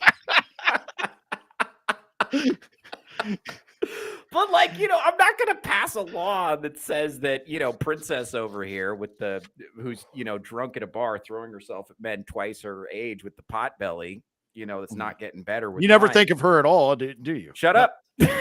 Nobody asked you. Anyway, I'm not saying that she has to acknowledge my career accolades. I'm not trying to pass a law. I just dealt with it and kept it pushing. Turns out, you explained this to me weeks later, she was hitting on me, and she called me that because she knew that was a neg. She was doing that thing that I do, but I didn't recognize it at the time. I was just like, that's fucking rude. I didn't recognize that she was running game on me. Right. That again, a great topic for Touchgrass is the new female flirting is now the mean thing. That's what they all do.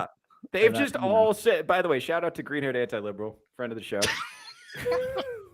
meanest woman I've ever met. Blue-Eyed Scorpio dropping another banger. When you create a melting pot country, humans will be assholes to each other. Yeah. No matter the race, because humans tend to be assholes. It's exactly right. And society needs to function with assholes, because if everybody's going around in that box, you're gonna have motherfuckers do snap and do fucking. You're gonna have more incidences like that than just Yeah. Well, okay. Just somebody using mean words. That's the other thing too, is I think one of the problems with the United States, one of the reasons we have more unrest here, we have more violence here, we have more than in other places. And it's always been like that, by the way. So all the way back to the beginning of our nation, we've always been kind of like a rough place, right? And more so than other developed nations, I think it's because we have so many different kinds of people that are trying to live next to each other. And I'm not just talking about like race, it's also religion, it's also beliefs about how the world is, political beliefs, it's everything. It's every type of diversity you could imagine lives here next to each other. And to say that we all have to live next to each other with no friction, that's not going to work. There's going to be friction because we're different. Friction comes from differences. We go to a what you're Chinese gonna what you're restaurant. gonna create is a one class having control over or one group having control over the other. Yeah, It's always gonna be somebody's gonna be in charge of who can say what yes, and to who.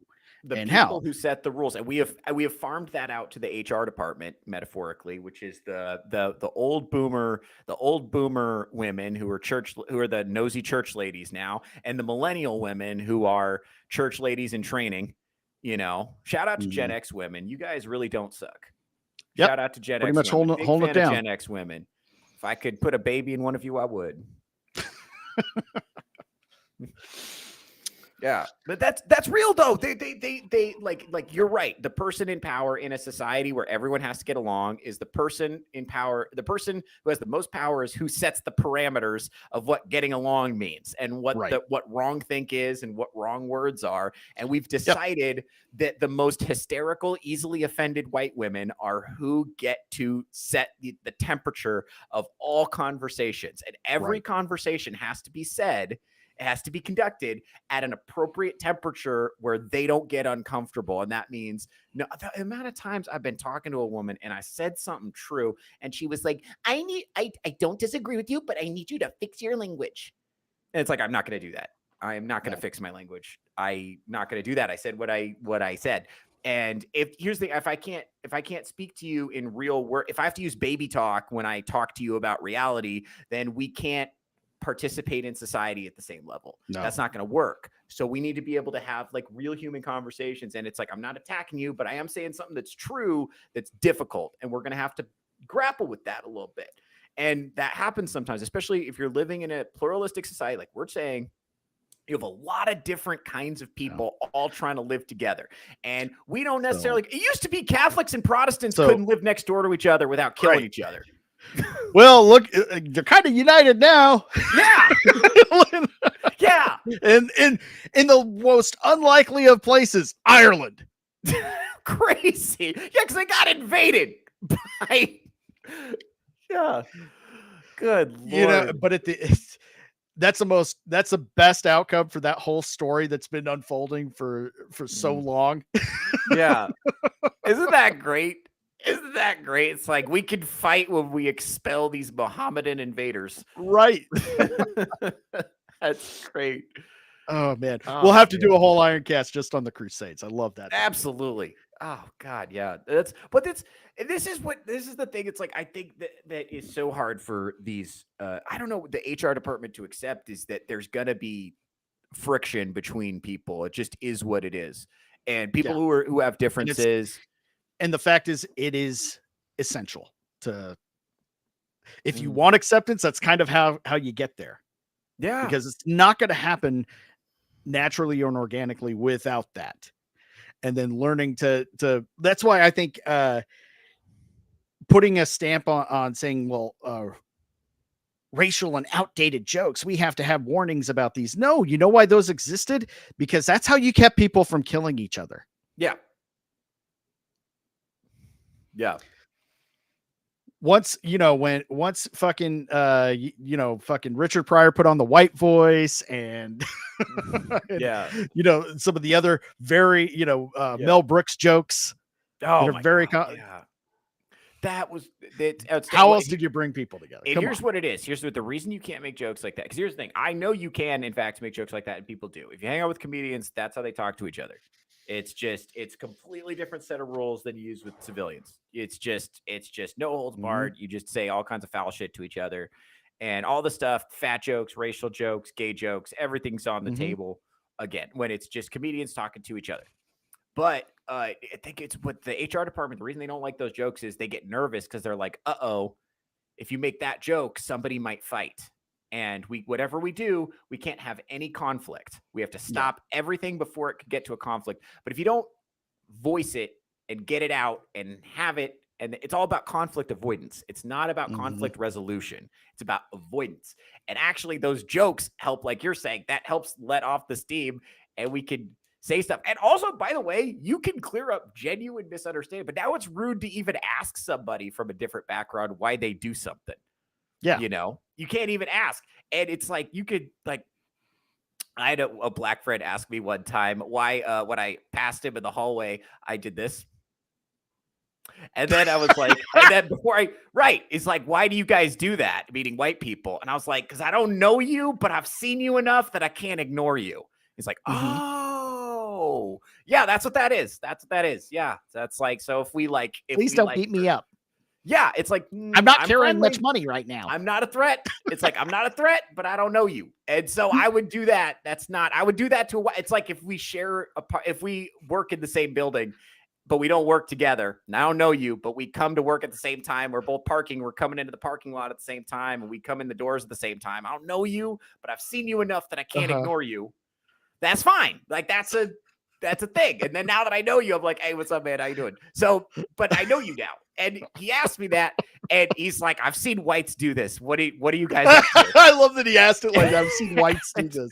Yeah, it's like, and that was, and by the way, so I could have taken that two ways. I could have been like, wow, you need to check your prejudice at the door, Buster.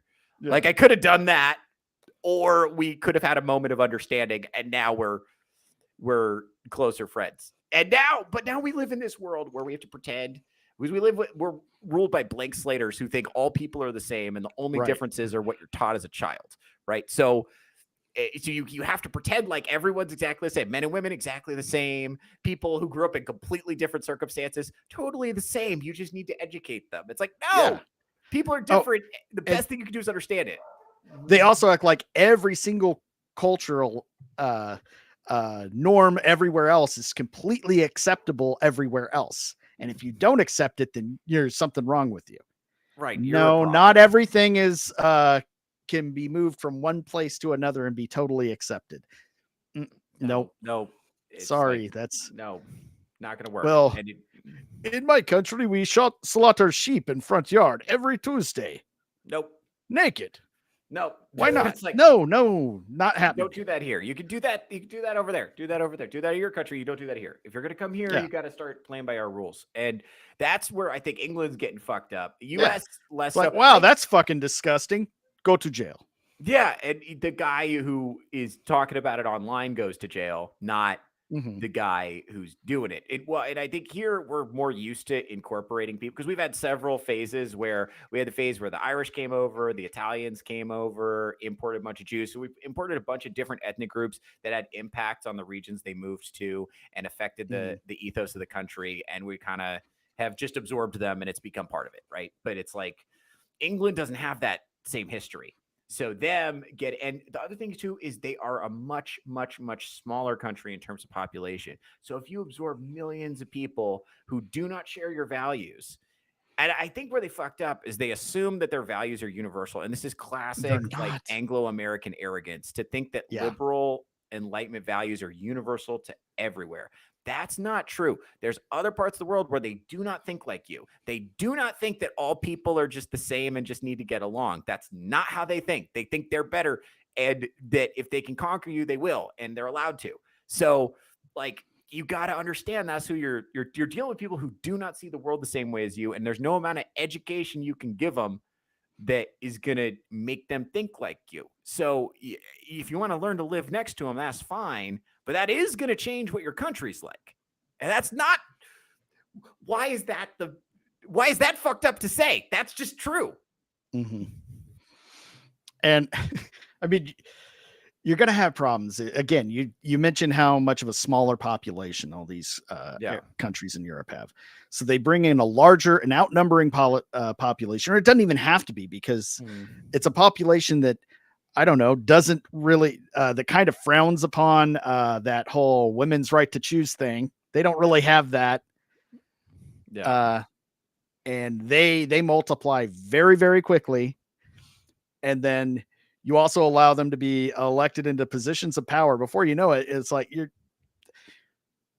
the country you live in is the country they came from. Yeah. That's just how it is. Yeah. Yeah. And it's like, there's no amount of like education or like HR training videos you can show them to be like, to get them to act the way you want them to act. You can't socially engineer people that way. You're No. actually pretty, you can do a little bit, but I mean, the world hasn't changed that much. Just the approach in which things are done has changed. You know, you look back at I mentioned the Crusades earlier. That was when different groups were trying to take over different areas by use of force. Now they use different methods, but the outcome and the goals haven't changed. Just different groups of people wanting to go to other places and become the ones in charge. yeah. And if you don't acknowledge that, then you're screwed. Yeah, dude. And it's weird. It's weird that So we live in a post-history that people act like the HR department. They want to act like we live in a post-history society. They hate the ancestors. The ancestors are bad and racist. And the worst thing alive today is the thing that reminds us of the ancestors, which is the evil white male, the white Christian male. We hate him. He's awful. We hate them all, even if they're little. We hate them, even if they've got no power, even if they're poor, even if they're just a humble comedian. We hate them. Especially them. We gotta yell at them. I had one of these feminist creatures yell at me one time because I was using my power and my platform and my privilege to denigrate white women, or denigrate women. And tell that story. I'll be right back. I'm still listening. Yeah, so it was like, it was just hysterical. And she it was just, I don't know how she got it in her head that I swear to God, I just did not know who this woman was. And she got it in her head that I was like attacking her from the stage. And she told everyone that I was like an evil narcissist and who hated women and would like, that I was like spreading rumors about her, or that I was like, trying to gaslight her, that I was like, narcissistically abusing her, that I was doing it. Like, she had this like elaborate scheme, but she was a therapist, so she had it in her head that I was, and I was using my platform to denigrate women. And just like by the way, my platform was like no one. I'm in a dive bar making dick jokes to 7 people for $50.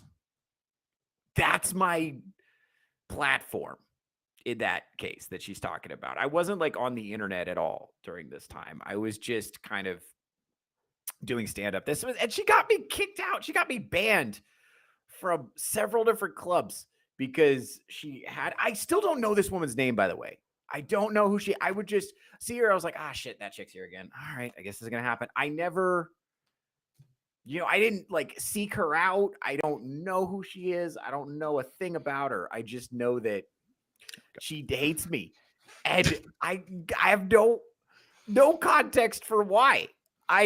She just got it in her head. She was trying to Twitter cancel me in real life. She was treating me like I was like Andrew Tate, in the flesh in front of her. And this was her chance to get back at the patriarchy.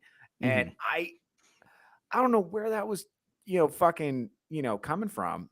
I mean, it's crazy that's because if I was really this crazy evil misogynist that she claims that I am, I wouldn't have just sat there and let her talk to me that way without doing something about it. And that was what I did. I was just like, that's not nice. Please don't say that to me. And she was like, you are not the victim here. Like, she was very, anyway, so that's that. But that's what the HR department does. They've decided that like white men and the patriarchy are just this evil enemy. Meanwhile, they're importing people from an actual patriarchal society, as in women are treated like chattel, right? Mm-hmm. You're doing great, Theo. I'm doing my best. Thanks. I know. But good monologue. That gave me a bathroom break. I appreciate it. No, and going back to we're all over the place. We'll get back to the actual subject here in a minute, but that did the self-destructive nature. Like right now, these young progressives in the UK are actively going around tearing down all the flags of that people have been putting up, kind of in protest of what's going on, mostly immigration. It's not sustainable, but they don't care because they've been taught and conditioned to feel guilt for history, when all human history is disgusting. Nobody gets off clean in that. No one. And because they feel so much guilt, they're willing to basically self-destruct. It's I think it was Blue-Eyed Scorpio put in the comment. There was a woman who was carjacked and had a broken arm in Washington, DC, and she said she would take that over a Trump America any day. Yeah.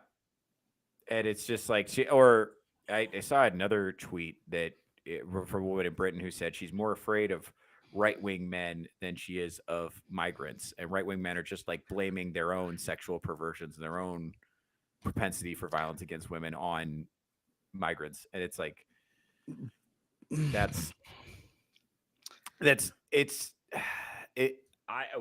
part of this is when people get too comfortable, they just start knocking shit over so something happens. That's part of it. But also the other part of it too is I really think that I think the feminist response of the men are terrible, you see this with the bear discourse, like bears are more men are more dangerous than bears. Right. Okay. So I think they are absolutely shit desperate for boundaries. I think they are shit desperate for men to be in charge again. Because I think so. The way it kind of works, I think, is just like men are doing stuff and then women are watching and then shouting out feedback. You'll see this if you've ever ridden around in the car with a woman. You'll experience this. You'll be driving and they'll be like, there's a stop sign there. And there's like, I'm helping. Or if you've ever tried to help a woman move, you find out how just fucking useless they are. You're moving a couch by yourself. You know, that's why I date big bitches, because I'm trying or you have one that's like that really desperate to help and wants to do things, and it's like, you shouldn't be doing that by yourself. I can do it. Like, no, yeah. And it's like, may or may not be talking directly to someone right now. At least they act like they want to help, which I appreciate. Well, and to some degree, I agree with Blue-Eyed Scorpio here that this is like brainwashing to pit them against men and completely disconnected from reality. Because here's the thing: we have so thoroughly whooped nature's ass that women have forgotten how dangerous it is. So when they say, "Well, you need men to protect you," and they're like, "From what? Other men?" It's like, no, from fucking bears and saber-toothed tigers and dire wolves and all this shit that we killed till we ran out. There's no more because we killed them all. And we did that for you. So you can. Here's the thing, though. They're messing the point that they are, it is men that are a danger to them. The ones that are promoting that ideology. Yes. They are in the process of, like all of society is being in the process of being subjugated by a very self-destructive ideology. Yes. It's on purpose. It's by design. Because what's the first thing you do if you want to take something? What did they do? I talked to you about how we haven't changed as humanity, just the methods have. Used to be, what did the invaders do when they get to a place they want to invade? Get there and kill all of the men, kill all of the strong men. They're doing the same thing, but they're going about it in a different way. They're making it illegal. They're using bureaucracy to take out the men, and social conditioning, toxic masculinity, everything. That's why it's so rare that somebody like Daniel Penny shows up on a subway to save people, because look what happened to him. Yeah. And they're like, all these men for what? Why aren't you standing and giving me your seat? Why aren't you protecting me? It's like, what's the incentive? Part of this is they've just completely removed men's incentive to buy in. Well, the other thing too is they made it really hard for men to get jobs. And then they made it really hard and then the dollar doesn't go as far once you do get a job. And then all the women think they're too good for you. So now So they can't get wives, they can't get jobs, they can't buy homes, they can't advance themselves in society. There's no war to go die in, and there's no walls to die building. So they just kind of quit. And then the women are like, why aren't you doing anything? It's like, because you removed all the incentives. That's what happens. That's just a human behavior thing. You removed all the incentives. So now I think here's the thing. So here's the thing. The traditional model is the men are doing stuff and the women are standing in the background telling them how to do it, secretly thinking they can do better. And the men are like, okay, hon. But that's the way it's always been. Try doing a home improvement project with a woman in the home. Try driving with a woman riding shotgun. Anything, do anything, do absolutely anything. Build IKEA furniture right now, and some woman will jump out of the bushes and tell you what you're doing wrong. Should be reading the directions upside down and shit. That's how it works. That was the traditional model, and that worked. But then the women got this idea that they could do better because they could see what we were doing wrong. So they wanted to be in charge, and now they're in charge and they're finding out that they can't do better. In fact, they're doing much worse, and they know that. I think at some level they know they're fucking up. But they want desperately for men to seize control again, but they don't know how to communicate that. So they're just being as awful as they can be because they're like, please, somebody tame me. I'm a shrew. Well, they invented there's mansplaining, and you don't hear that as much often anymore, right? Because the results spoke for themselves. You remember the all female built bridge? Yeah, it lasted 5 minutes. Mm-hmm. Yeah, there's no mansplaining there, by God. Yeah, and that's the thing. It's like it's a man being right in a tone that a woman doesn't like. Yeah. That's what it is. We were supposed to be talking about a topic, and you see how this is shifted into your wellhouse. I have one note. I have one gear. I have one gear. I have one thing I can talk about. That's it. This is okay, but like, think about this. This is related. I'll tie it in. Okay, so it's something I forget. I think Blue Eyed Scorpio said it. If you look at like, think about this young man is 23 years old. So think about since 2015, he's been on the receiving end of a fire hose of propaganda telling him how horrible men are. Mm-hmm. And now he's 23. And that was 10. That was okay. Think about what 2015 was. That was, what was that, 10 years ago when he was 13. Okay. Think about that. That's 13. That's puberty. It's development. Every single day of his life, he's been fire hose of men are terrible. By the way, Ultimate Cahoot is absolutely right about this. Yep. Romanticy is all these like dark, super dominant dudes who take control, and the woman's just like laying there like, she's a set piece. Yeah. She is. Women don't have agency in the same way that men do, and they think of themselves. The reason we always say women don't take accountability, I promise I will bring it back to the topic. This is shifted a little bit, but I promise. Because they think of themselves, they don't think of themselves as agents. They think of themselves as an object that's being acted upon, right? That's why they never take accountability, and why it's always like, but it happened to me and I don't know how. It's because Ultimate Kahuna, Theo wakes up. I hate women. That's the point I'm trying to make with this so think about this. But if you've been on the receiving end of this propaganda that's like men are terrible, men are the worst, white men are horrible, everything that white men have done in history is horrible, and it's like okay, so if you're that young guy and you're like, well, shit, I don't want to be horrible, toxic, threat to women, all these things, slavery, all this stuff that's attributed to, I don't want to be that, I don't want to be that. And you're giving him no aspirations, That's why we have a whole generation of brainwashed, low T guys that think that by being a feminist ally and all of this is going to get them laid. Right. They're fucking wrong. Shout out to Arza and Von Coleman. They're doing their best. Friends of the show. We'll work on those testosterone levels, fellas. We'll get there. Yeah, I mean, why are they like that? Yeah, they're the sneaky fucks that think that that's going to be where it gets it, because you can't change the programming. The programming's there. Like we've talked about before, everything that men have done throughout history has been to attract women. The greatest music we've ever had written by a straight man was for that reason. it was by a gay guy. Then he was trying to get the best D he could. That's just it's been about that. All of the skyscrapers, everything we have has been built by men to attract women, to provide comfort for them, or anything like that. And now we have these misguided guys that think that's the method that's going to work, and it's not. No, it's never. They're not going to be. Now they're in lesbian chat rooms, crying about being bigotry, crying about being, like that they are real women too. It's like, no, you fucking you messed the message here. You should have gone with nature. That's exactly right. I do think it's weird. That's like the ultimate. It's like the ultimate male feminist grift is like, it's like, I'm so pro woman, I actually am a woman. Now you have to fuck me. Exactly. Not good.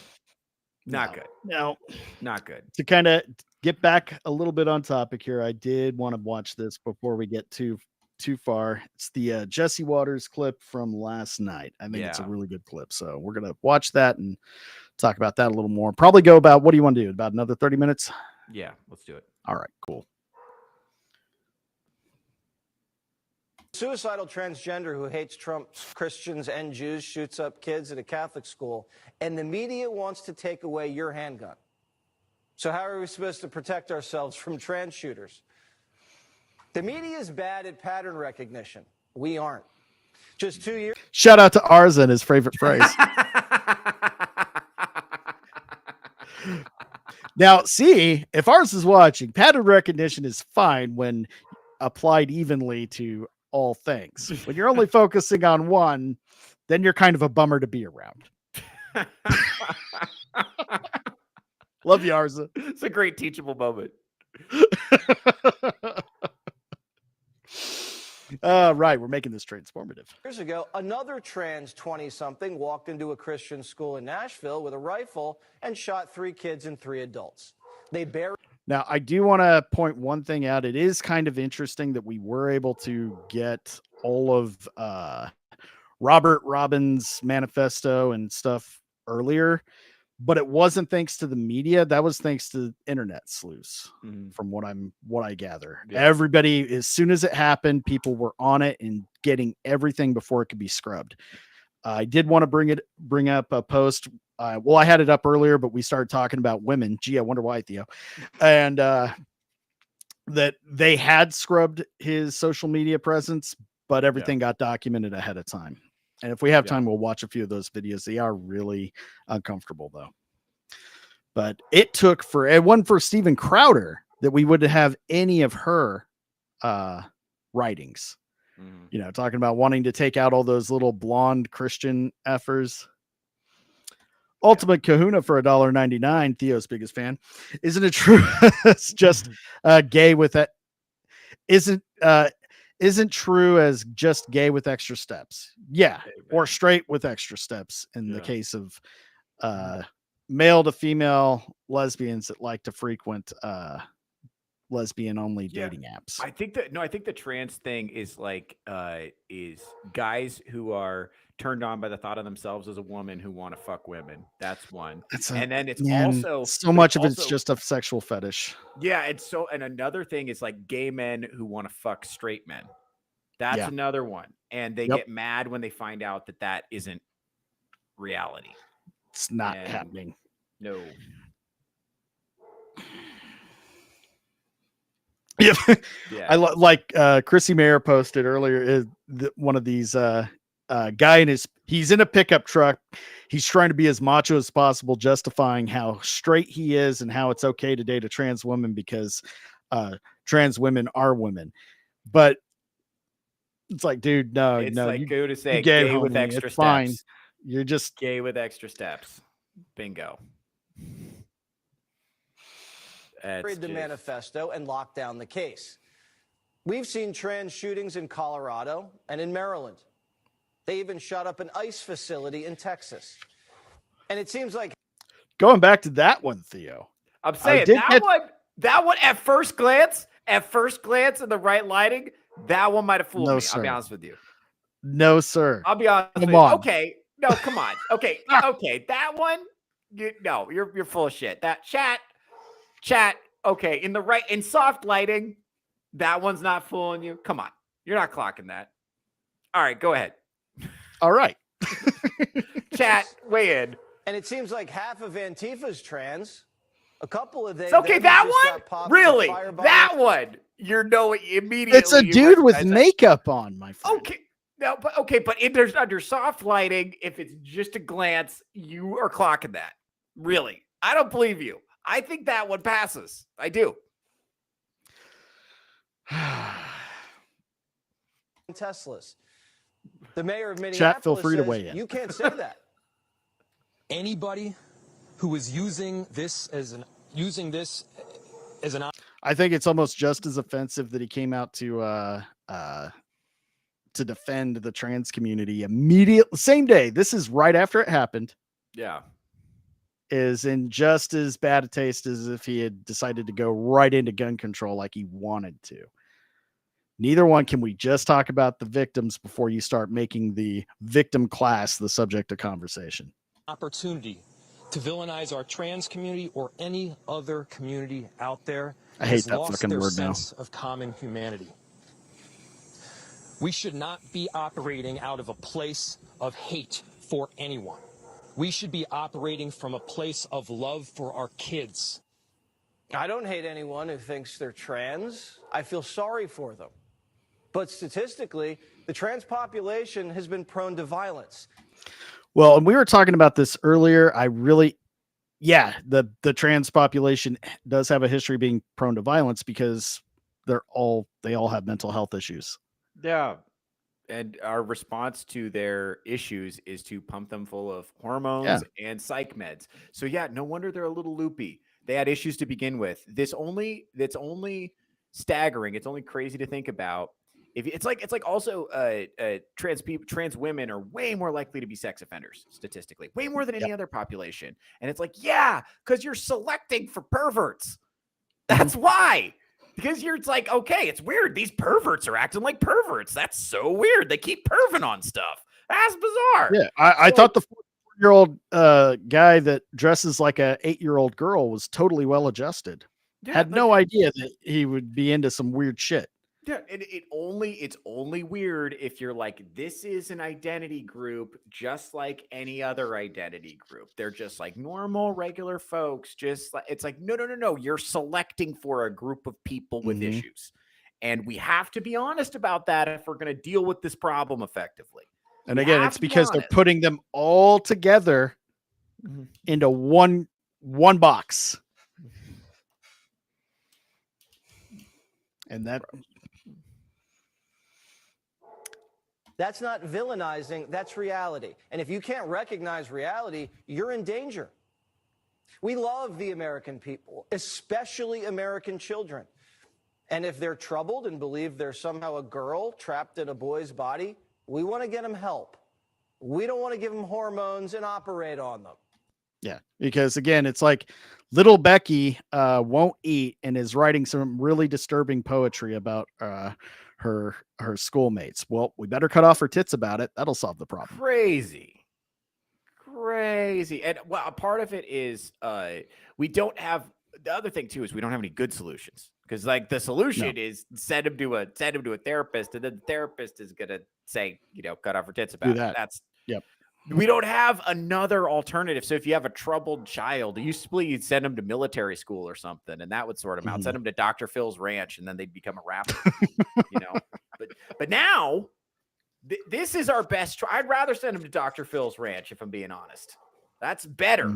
At least it's something, hang out with some horses. Yeah, I think the number one problem is we don't have a reliable mental health institution in this country or even in the Western world anymore. It's all been infiltrated with this ideology that, again, starts from John Money. Google that shit for a good time. Yeah.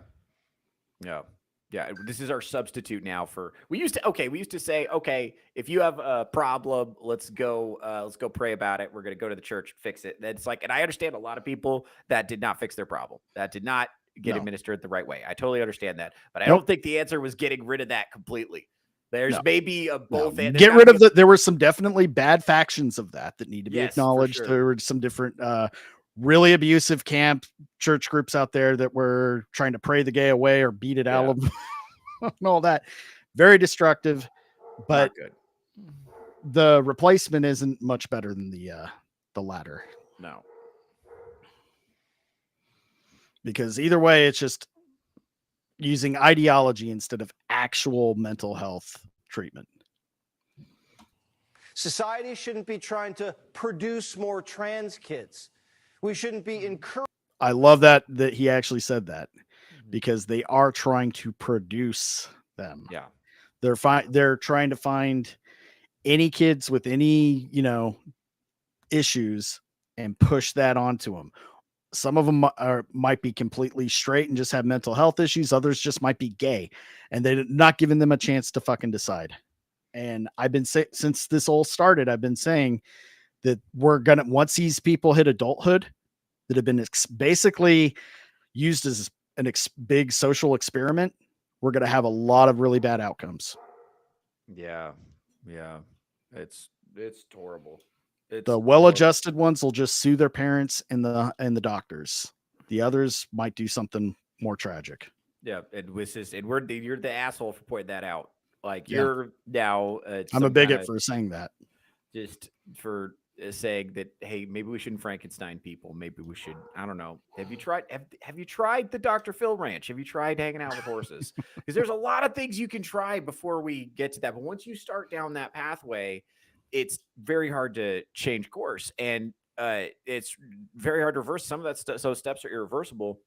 And that's the first answer we have. That's like, go straight to it. Do not pass go. If you think you might be trans, it's like, let's keep them on, keep them pushing right down on the line.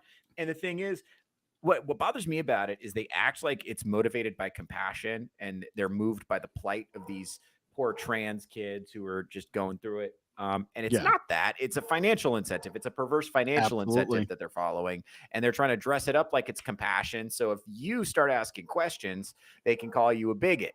Yep. And what's crazy is they got an army of true believers on the front lines. That's your millennial women, your Gen Z women, your effeminate men who want to bang those women. They got them on the front lines enforcing this shit. It's financially motivated and ideology motivated. Those are the two biggest factors right there. So yeah.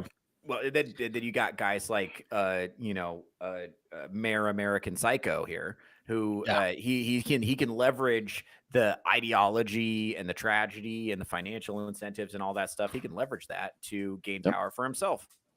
Yep. And like I said before, meanwhile, and you can check on this, Tim Walz turned down the request to have more security at the schools in his state. Turned it down. Could afford it easily and said, nah. Encouraging an emotional disorder or whatever this is. And doctors should stop profiting from it. Great Britain ended child sex change surgeries. They said it's barbaric, and they're right. And politicians... Isn't that crazy that fucking Britain, of all places, with how well they're doing right now, they ended it before we did? Yeah, I don't blame them. They also ended slavery first, by the way. So this is like, Britain actually has a good history of being right about this shit. I'm not going to give them that much benefit of the doubt. Not current day Britain. And here's why. Yeah. I think that they just hit a crossroads with their, with who's the right people to be taken up for. Like, we could get behind the trans population, or we could get behind the other group that's kind of more prominent at the moment. And they're not really flying with that shit. Yeah. Yeah. Should stop elevating the trans issue like it's the civil rights struggle of the 21st century. You see it all over Minneapolis. Minneapolis will continue to be a safe haven for our trans community. For being a safe haven for transgender individuals. We have sued them for gender-affirming care. Yes, we are not going to scapegoat our transgender community. When our children tell us who they are, it is our job as grown-ups to listen and to believe them. while she's saying that, she's wearing that shirt that says "Protect Trans Kids" with the knife and then like a rose that would be on a grave. So when your 9-year-old tells you he's a horse, do you let him sleep out in the barn and eat hay? What are we doing here? Just a few years ago, the psychiatric community classified transgenderism as a mental illness. Then doctors went woke and removed it as a condition, and now millions of young Americans are identifying themselves as trans and getting high fives. When someone has an illness, we should treat it. Well, again, because they've made it trendy for kids to be part of the club. And if you know anything about, if you've ever been a fucking teenager or even a preteen, the one thing, if something's cool, everybody's trying to outdo each other for attention. Yeah. That's So- the thing. It's like teenagers, especially girls, are very, very, very susceptible to social conditioning and social acceptance from their peers. And what makes them cool. And if you're kind of a dumpy looking girl, and you're in high school, there's not that many ways for you to distinguish yourself in a positive way and get attention. So this, especially if you're autistic or maybe socially retarded or whatever, and you're just like not vibing, high school is a really tough place for dumpy looking autistic girls. It's tough. Let's not put it all on the girls though. I know that's your favorite No, thing that's true. to do. The boys too. Think about the skinny, effeminate, sensitive kid that can't fucking do one pull up is he's getting zero attention from his female peers. He's getting zero validation. He's not doing well in sports. He's not doing well. Bullied by the bigger, bigger, stronger boys. Yeah. What's an easy way out of that? Well, I guess I'm really a girl. Yeah. Who's picking on me now? He can walk through the fucking lunch, like smack fucking trays out of guys' hands. Nothing's happening to that motherfucker. Yeah. He's set in school.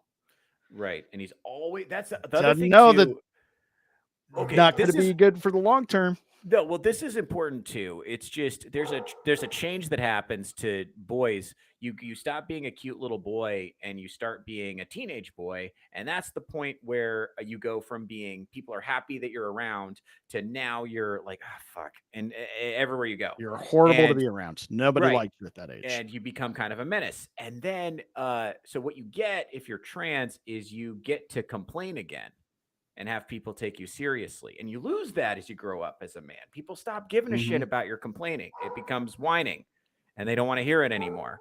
And so you don't. This all started. One little boy's fucking dad said, "Why are you whining like a girl?" Well, maybe I am one. Yeah. Oh, take that, Dad. That's what they're all saying, really. That's really what this whole thing is. It's just take that, Dad. That's the whole thing. That's the whole trans phenomenon summed up in a sentence. Yep. And probably by both the boys and the girls. They both did. It's just Jesus Christ. Yeah, dude. Instead of affirm it. We don't celebrate schizophrenia. We don't encourage depression. I love that point whenever anybody brings up the schizophrenia with the trans. It's kind of the same thing. Like you have to affirm that I am a girl is kind of the same thing as affirming like that the toaster's talking to you. It's like, I'm not going, you can believe it all you want, but I don't have to play along. Teenagers are confused. Sometimes these things are just a phase. And if they're not, all right, then a grown man can wear a dress. If he wants to do that in America, he has that right. We're a pretty darn tolerant society. But the left's weaponizing trans kids and turning them into culture warriors. And they've been turned loose against the church, schools, and Trump. You see it, I see it. The trans clan has a militant wing, and it's out for blood. They're taking lives, defiling churches, and freaking everybody out. And some politicians are doing more to protect shooters like Westman than soft targets like schools. In 2023, private schools in Minnesota begged Governor Walz to fund more school safety. They told him it was an urgent and critical need. Minnesota had an $18 billion budget surplus, but the governor didn't do it. Instead, he turned Minnesota into a trans sanctuary. And his attorney general, Keith Ellison, sued Trump so they can keep castrating little boys. Tim Walz failed. Our leaders keep failing us. They failed us during COVID, on trade, on immigration. They say they care about kids, but they locked them down and oversaw an obesity and chronic disease epidemic. And now there's a growing trans epidemic, and they won't even admit it. Just like crime. They created a crisis and then lie about it and blame you for not being compassionate. That is the number one thing they do. They create the problems, ask for more money, and then want to pretty much censor you for complaining about it. Yeah. At or what point is guilt this just you. money laundering? Yeah. It's just money laundering. And he's right. Like, it's like, okay, even the ones who don't shoot people are making quite a nuisance. Yeah. Right? Like there's the percentage of trans that are militant activists is unusually high. Overwhelming. And also even the ones that are not militant activists are just incredibly difficult to interface with socially. Because they're just constantly looking for infractions so they can catch you. It's like, you violated one of the rules. Now I get to hold you hostage socially. And it's like, great. It's just nobody wants to hang out with somebody that you have to fucking tiptoe, walk on eggshells around, and you're not fun to be around. No. So you're making it a precondition of being friends with you that I have to lie to you all the time. And I'm not going to do that. That sucks for me. Like, what's in it for me? It's not all about you. That sucks for me. No, so if they actually flipped that around and took the trans community and it told them to be more tolerant and accepting of people learning to be around them, eventually, as you start hanging out with somebody, you stop saying, "Hey, what's up, man?" And oh yeah, never mind. They don't you get more used to it over time. They don't want to be tolerated. No, they want the confrontation. Because it's a currency. Yes, they want to be able to yell at people and assert power and have social power. Because these are a lot of powerless people, like we were talking about. It's the effeminate guys who don't have stuff going for them. It's the perverts, or it's the girls who are maybe not getting what they want from traditional feminine ways of distinguishing yourself, whatever that means, right? So they're uncomfortable with their bodies. People who don't feel good, who are not having a good time with life. They don't have a lot of social power. This is a great way for them to, bam, instant victim card, and you can pull it out whenever you want and shriek at people, and they will comply. And a lot of people will comply if you yell at them, because they don't want the smoke. It's if you're powerless, that probably feels really good. It's a rush to have that kind of power over people. Right. I think I got a clip that pretty much sums it up here. Hold on. How do I clear all filters? God, I'm still learning this thing. Keep talking while I do this. That's okay. This happened to me. I was hanging out with some comedians one time, and one of them was trans, and we were just kind of riffing, and I accidentally heed when I probably should have sheed. And the conversations continued. Now, I didn't mean to. I talk fast. We're just It wasn't intentional. I was just riffing between 2 or 3 or 4 comedians. We're having a good time. The conversation moves on, and then this individual brings it to a grinding halt. It's like, if I'm not mistaken, I think Theo called me he, and then stopped, and it was like, oh fuck, got very tense in the room now. Because this person's pointing a gun at me socially and is like, you do what I want, comply with what I want, or else you're cooked.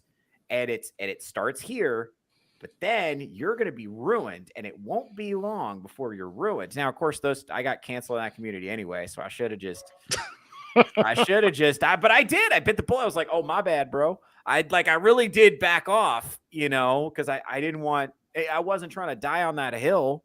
I'm still trying to work in that town, Of course, I ended up, like I said, it was a matter of time. I was not going to last there. So what are you going to do? Right. That's real. So I don't have the clip, but quick summary. Family Guy, when Brian's dad's sitting at the bar and the bartender goes over, "I'm sorry, sir, no porn at the bar." "It's okay, I'm trans." "Oh, I didn't realize that. Please continue doing whatever you want all the time." Yes. That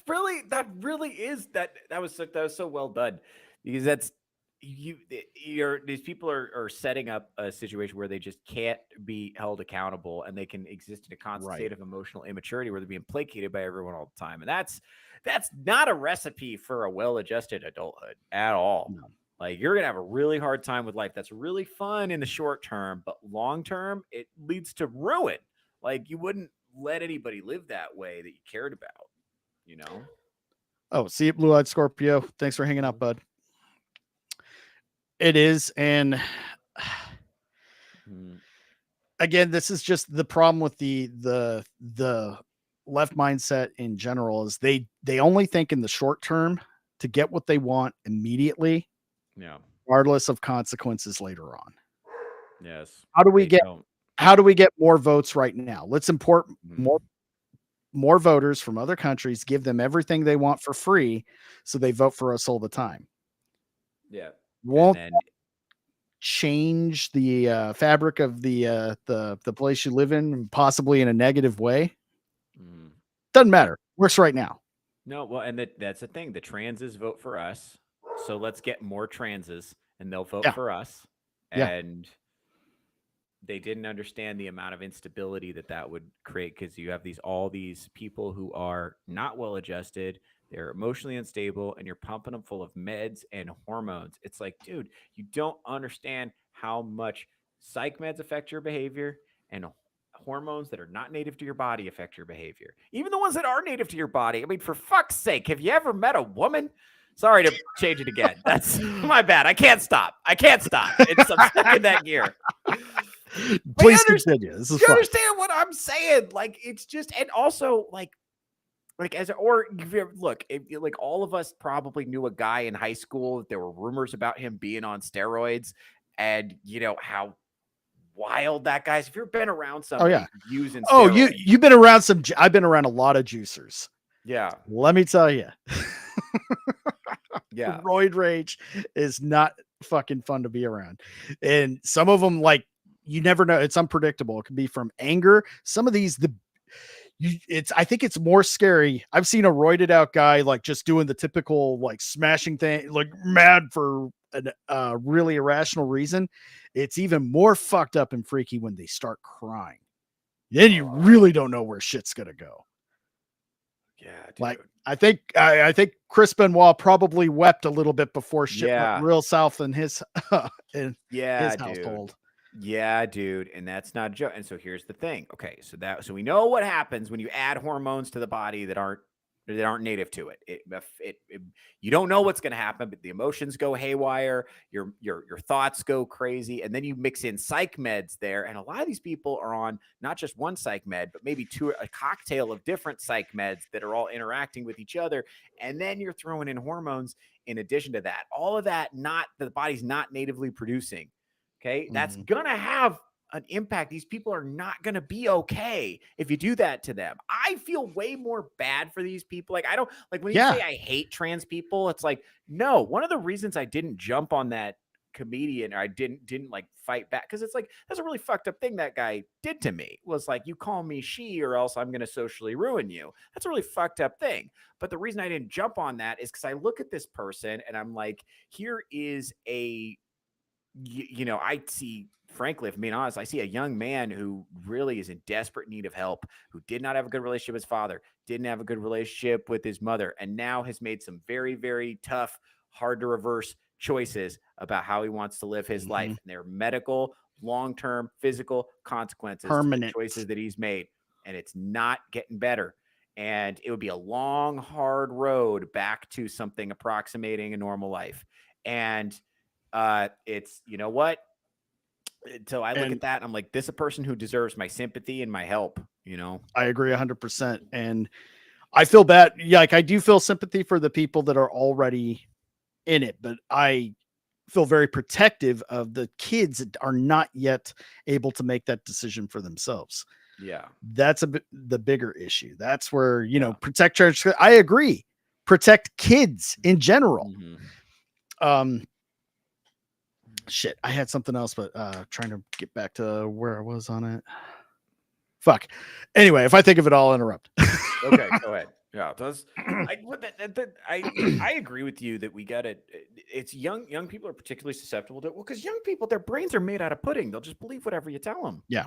Really. I mean, it's very, very easy to lie to a child. And that's why it's so sick that so many of these people want access to kids. It's weird. Okay. It's not Okay, I weird. remembered. Okay, go ahead.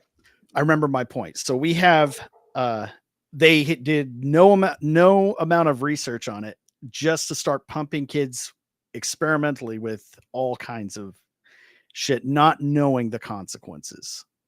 Just because this will make our group happy at this time. It's literal child sacrificing on an altar of an ideology. Absolutely. It's about the most, when you put it that way, it's about the most evil thing you could possibly think of. It's lying to children on purpose so that you can sacrifice them to keep your ideology going, because in order for, because they got it. This is how they got millennials on board with the trans thing. Okay. Because what they told us was segregated water fountains are bad. And if you don't support gay people getting married, then that's the same thing as segregated water fountains. So you got to support that. And trans is the same thing as gay. And if there are trans is the thing you're born as. So therefore, if there are trans adults, there must also be trans children. Therefore, if you don't support Frankensteining children, then that's the same thing as segregated water fountains, and you're a bigot. That's how they got millennials. They just walked us down this logical chain.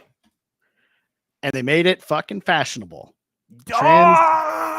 Trans kid purse puppies. Oh my God. We're going to act. Charlize Theron feels like some sort of a hero and a martyr. And she did this on purpose by basically abducting a young black child and forcing him to wear a dress and believe what she says. Crazy.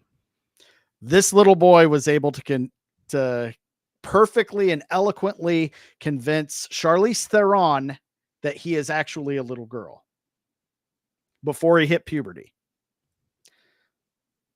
This kid is going to be a fucking, if E! True Hollywood Story is still a real fucking thing. Yeah. I don't think this is going to have horrible consequences later on, but she's not thinking about the consequences later on. She's thinking about right now, and what right now makes her feel good, makes her colleagues and people just go like this. Right. That's it. Right. And she's all about attention. She was on a story, because she was on I think it was the Call Her Daddy podcast. She was on one of these horror podcasts recently, and talking about how all the people she's banging and how great it is to be single in your 40s or whatever. I think this is just a bid for attention, and just her life isn't as fulfilling as she thought it would be, and she's not married, and she's as successful as she could possibly be in the field that she's chosen, and yet she's still vacuous and empty inside. So she's trying to leverage these adopted children for attention the best she can. Absolutely. And another one. It's Munchausen. Yeah. Yeah, these people should be in jail. Like, it's not. But no, we're the ones that hate kids, right? Right, it's us. We're evil. We hate kids. According to fucking what's his face dipshit who was in here in the chat earlier. Lucky. By the way, my fucking we've got backdoor producer Selena's over there. Oh, I kicked him. Like, why? Oh, why? No, Selena. No. Her answer. Well, fuck him. No, I get it, but we want him we actually want him because he's funny. Was it because he's not gonna hurt my feelings? What's he gonna say?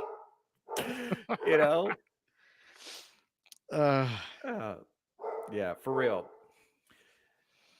No, and what's crazy is like people for some reason we're sitting here saying, hey, just leave the kids alone. Like, whatever you want to do. And here's the thing, I'm very happy with the rule, do it at your house. That's a good rule. That was the rule for a long time. Whatever weird stuff you want to do it at your house. I do a lot of stuff at my house as long as it's legal. Yeah. Sometimes what you do in your house isn't allowed. You can't even do it in your house. Not good. You need to be locked the fuck up. Not everything is okay. No, but like that's the thing. We do need to have some kind of social standards, and that is offensive for some reason to the left. That you have any kind of standards at all, that's offensive to them. But if you want to do weird stuff, like if you're a man and you want to wear a dress and beat off, do that at your house. Just don't do it outside where I can see it. I don't want to deal with that. Like if you must do this before going to your job at either the Apple Store or Starbucks, if you must wear a dress and beat off, then do it at your house. Don't do it where I can see you. This shit, bro. That aged poorly. Yep. Oh, man. Oh, man. Oh, man. I mean, with eventually, if people tell you who they are, you're gonna start kind of taking them seriously about it. And they've been telling us that this is what's down the pipeline. Yeah, well, I was speculating. It's like, who are they imagining that this young man is going to shoot with that gun? Right. That's weird because it's either okay. So it's like people that is it don't Trump? agree with him. Is it Trump? Is it police? Is it Trump supporters? Is it conservatives? Is it military people? Who is this young man shooting with this gun? Exactly. Right. And for what reason? Is it self-defense or is it because he's offended? Well, because remember, we've said words are violence. Remember, we made that concession. That concession is like 10 years old. That's like that part of the discourse happened a long time ago. And we said, hey, if you say that speech is violence, then what you're saying is it's okay to respond to speech with violence. That means if someone says words you don't like, you could shoot them. And they were like, nuh-uh, that's not what we meant. That's what they meant. From Jesus Enrique Rosa, one of my favorite YouTubers, the body language buddy, but he's been popping out bangers all day on this shit, but the parents should be prosecuted. I think we need to wait for a little more information like we were talking about earlier, but I did want to bring this up before we wrap up. Something happened along the way that bad decisions were made. That's undeniable. Yeah. And it's time we start acknowledging that some of these are some pretty bad decisions. Anyway, I didn't mean to interrupt. I don't know. It just looks like a normal guy, dude. He just looks like a normal guy. I mean, I would wear a larger shirt if I were him, but aside from that, I mean, that's pretty normal if you're gay. I was gonna say he looks like a normal. Like I've had plenty of gay friends. They all wear shirts that are uncomfortably too tight. Yeah, and like almost midriff. Like, all right, but we're just going to see the new Transformers movie. Do you have to? Yeah, he does look a little bit, lispy. But but that's okay now. That's what I'm saying. That's okay now. You don't have to, you don't have to do it. You can just be gay. That's fine. That's allowed. Now, here are some of the comments from yesterday, right after it happened. So I'm going to read these real quick and then we can discuss. So based, take the fight to their kids so they can feel what it's like to be attacked for your identity. Elect a fascist. Your kids are legitimate targets. Republicans are the enemies of humanity, and thinning the herd is our duty. More dead Christians, LOL. To me, it seems like if you elect a really bad guy that's cruel to people, weaponizes his cruelness and horrific behavior against your neighbors, some of those horrible, whatever that means, but obviously in favor of the attack. Maybe their Christian parents will think twice before supporting an admin that kills Palestinian children. Again, the parents signed off on the name change, if not more. Yeah. Don't think they voted the way that these people think they voted. No, but they especially no Catholics in Minneapolis, an area that blue, especially if they're the kind that work at a school and it's a lot just based on what I know about the demos. It's all very, very, very likely that place was full of Democrat voters. I'm sorry. Yeah. It's just including their parents. They're just I just don't think what they're saying reflects reality here. No. Conservatives want to kill all trans. Shouldn't be surprised when we fight back. Have we said one? I hate being called a fucking conservative, so there's that. But two, have we said anything about wanting to kill anybody? Don't think so. No. Heroic. They want to kill our kids. We are going to fight back. This is Republicans' fault for trying to genocide us.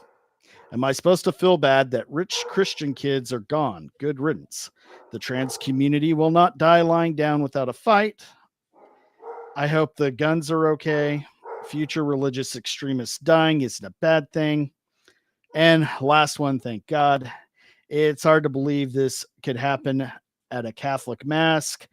Hart told NBC News. Why is it hard to believe? It's because you thought your imaginary sky daddy would protect you from the decisions that your politicians you elect make. It's not hard to believe at all.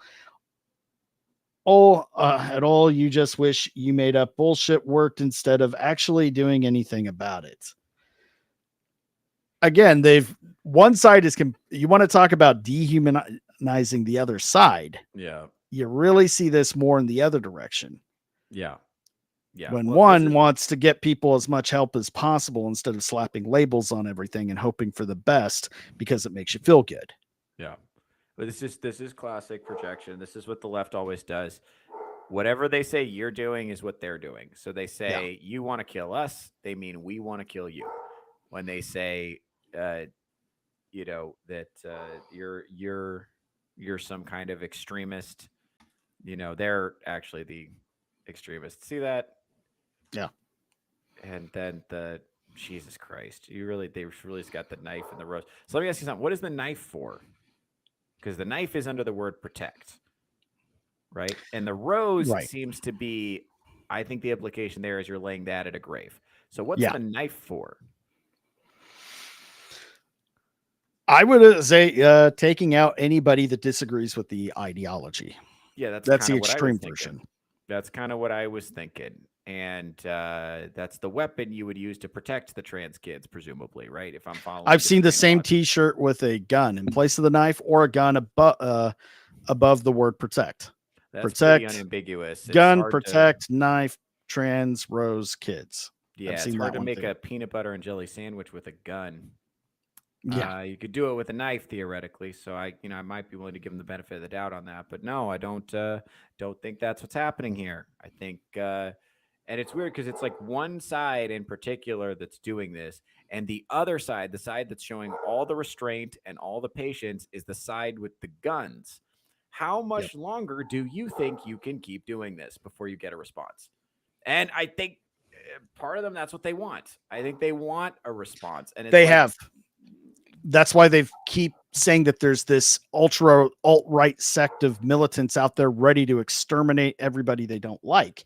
Even though we've not really seen any evidence of that, we've in fact seen the opposite with the violent attacks have all come pretty much from one side. Yeah. Nobody tried to shoot fucking Kamala Harris. No, they did not. No, they did not. And even if she'd won the election, I would have been like, shit. All right, well, guess this is what we're doing. Yeah. And I was ready to do that. I was ready. I was like, fuck, man, this might be what we're doing. All right. Yeah. And then you just deal with it. It's just 4 more years under the fucking HR department. Yep. And you deal with it. And you keep it pushing, and you don't always get what you want. That's how representative democracy works. Sometimes you don't get what you want. But I think what you're saying is earlier was if they keep asking or hoping for something, they might just get it and they might not like it. In fact, nobody will fucking like it. Yeah. If they actually create the imaginary enemy that they're envisioning, this militant alt-right sect of extremists, well, yeah, they're kind of conditioning a bunch of weirdos to get fed up and turn into just that. And nobody's going to have a good time if that happens. No, and leftists don't want to hear this, but they have severely overplayed their hand. Public opinion went from like, oh, yeah, sure, we can accommodate trans people to fuck no. Yeah. And way more people are in the fuck no camp than were before because of the way that they behaved really definitely in the last 5 years, but really kind of in the last 10 since they, really did this big push. People are not having it. And people that otherwise would have been amenable to it. Like if they just wanted to be regular people and be tolerated and just blend into society and be normal, then I would have been like, all right, cool, bet, let's do it. Like I wouldn't have had a problem. It was because they decided to act like freaks and weirdos Yep. Eli busting out some good facts here, and good friend Eli. Love the guy. We noticed the similarity with the shooters in the past. Christchurch shooting in New Zealand, the shooter in New York, 2022. Yeah. If you want to elaborate a little more on that, go ahead, man. But yeah, there's definitely a lot of similarities there, and that's where we get into the lot more of the conspiracy. Like, if they want something that bad, maybe they can just manufacture it themselves. Yeah.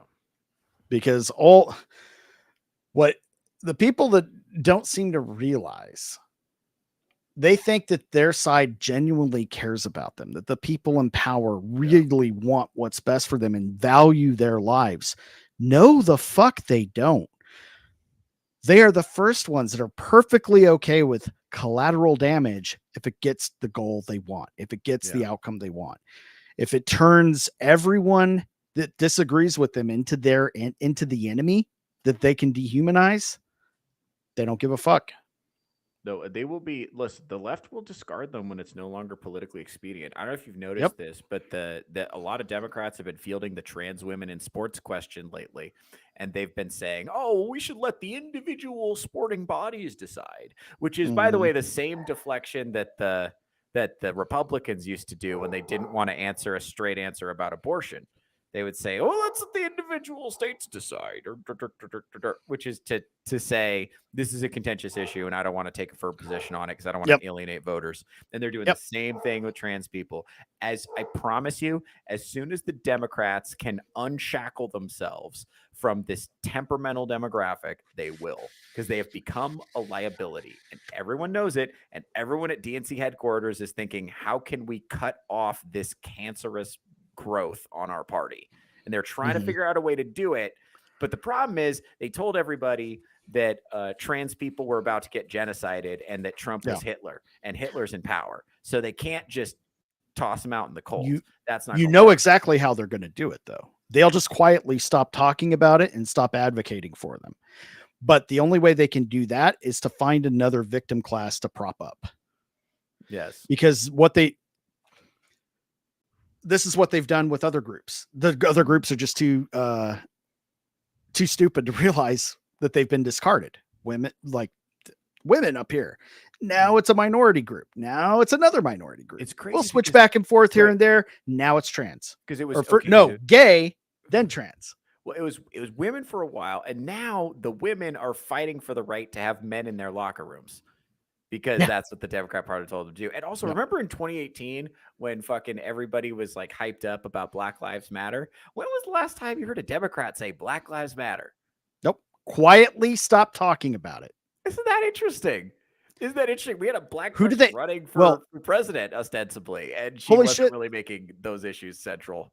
No, holy shit, Theo, that puts it together. It's how do they the Black Lives Matter is starting to be unpopular and it's starting to piss a lot of people off because they're destroying black neighborhoods, burning down black businesses, and not contributing to black society in any way. It's just a destructive force that they've propped up. Quietly stop talking about it, move in the trans. Yep. So watch this. Problem solved. They're going to pivot. They're going to quietly pivot to something else. It was protect trans kids. I think that their group was supposed to be the Palestinians and the Islamic community, but that's starting to get a little nasty too. And then that they're starting to see some conflicts there because they were moving into that just last summer. They were really moving into it, and then it didn't go the way they wanted. Yeah. So they're quietly they're scrambling to find the new victim class to prop up now. And here's the thing. So I want to draw attention to something because this is spreading because these tactics are effective. Have you seen? Because this is one thing I didn't get to cover this on my show today because I kind of just went on forever. It was like 3 hours in and I was still going, so I just got tired. So I didn't get to cover this. But like there's a slogan that's going around right now. Oh, good. Real quick, Eli. Yeah, 100%. They all had the manifestos. They all wrote all the bullshit on their shit. Yeah. So let me run this by you. Almost in the same handwriting. There's something going on right now where one of the slogans that's very popular online in the wake of the Scottish girl with the knives and the migrant situation is "It's okay to be white," which is one of those. That's one of those statements that's like Black Lives Matter. Of course, Black Lives matter. Of course they matter. Why would they matter? Lives matter. Yeah.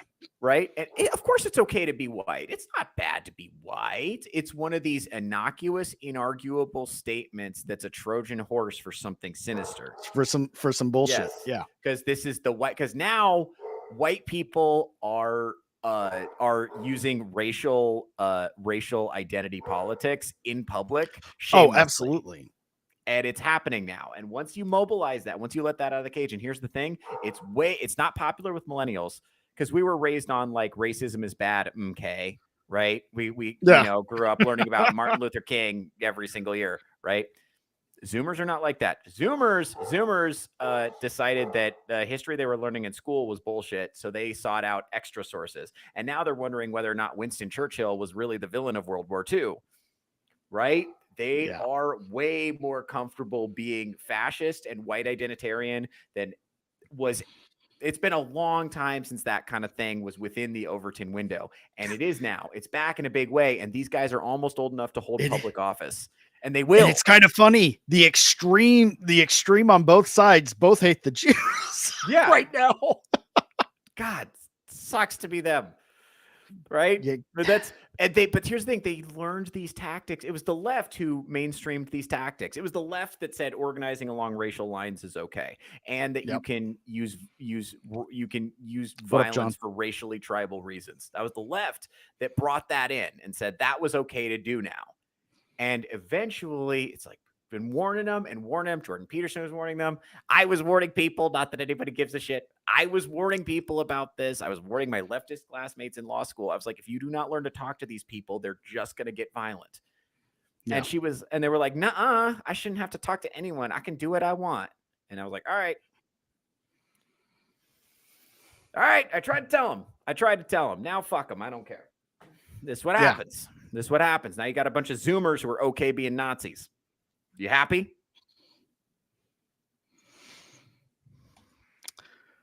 Kahuna, hating the Jews has been their move recently. Like, holy smokes, comment. Yeah, no. Like I said, that's the one thing you see united between the severe sides is that one opinion. Like, well, but then you got liberal Jews in New York who are gonna fucking elect this guy, the Middle Eastern Islamic communists. No, and I think this is and I think okay. So guilt is a human emotion. There's no race that has a monopoly on guilt. I think feeling guilty about being richer than you feel like you deserve when there's so many people in the world that have so much less than you is a pretty human reaction. And I think a lot of these people are guilty and kind of like self-flagellating a little bit in their saying, I'm going to vote away some of my wealth. I'm going to vote to pay higher taxes. And I'm going to vote to. Are they though? Because I think that the ones doing that are, I'm going to vote away your guilt, and I'm going to vote for you to pay higher taxes. Yeah, I think it's resentment. I think it's resentment. Okay, so socialists are. We said "fuck you, Dad" earlier. Yeah. It is "fuck you, Dad." You're right. Because socialists are not poor people. And they don't, here's the thing, they're upper middle class people who absolutely fucking hate the people who are richer than them. That's really what it is. They feel guilty about not being poor. No. And so they're jealous of the people richer than them. And they fucking hate the people that are poorer than them, like the regular middle class. They don't view them as real Those people need to have it too good. And I don't have it good enough. Yes. So it's Daddy really pay my credit card so I can go to a protest. Yes. So it's really about give me more stuff. Give me more something. Give me more. Let's take away from the people right beneath us because they're shit. They're beneath us. They don't matter. Yeah. They can't afford to go to Disneyland anymore. We don't want them there. And let's give their shit to the people that are poor because they're much better people and they have a different complexion and they're way better. Let's just not give it to the poor people that have the wrong, that skin color. Let's avoid them completely. They don't exist. Right. They don't give it to them. Right. And now the people up here see how good I am. They'll take me. I'll be more accepted in the social. And then you can move up. And they don't actually want to interface people of different ethnic groups or the poor or any of that. No, keep them not in my backyard. Keep them over there. Exactly. Keep them in the box, But then, the upper class people, let's bring them down a peg and then replace it with me. That's like, well, somebody's got to be rich. It might as well be me at the top of the pyramid. Exactly. It's power games, what's crazy is that it's power games and they're selling it to people like it's compassion. So they're hiding their power games behind compassion, which I hate that. To me, it's transparent. I mean, if you want to play power games, by all means, play power games. All's fair in love and war. But don't try to tell me that you're compassionate and I'm some kind of bigot because I see what you're doing and point it out.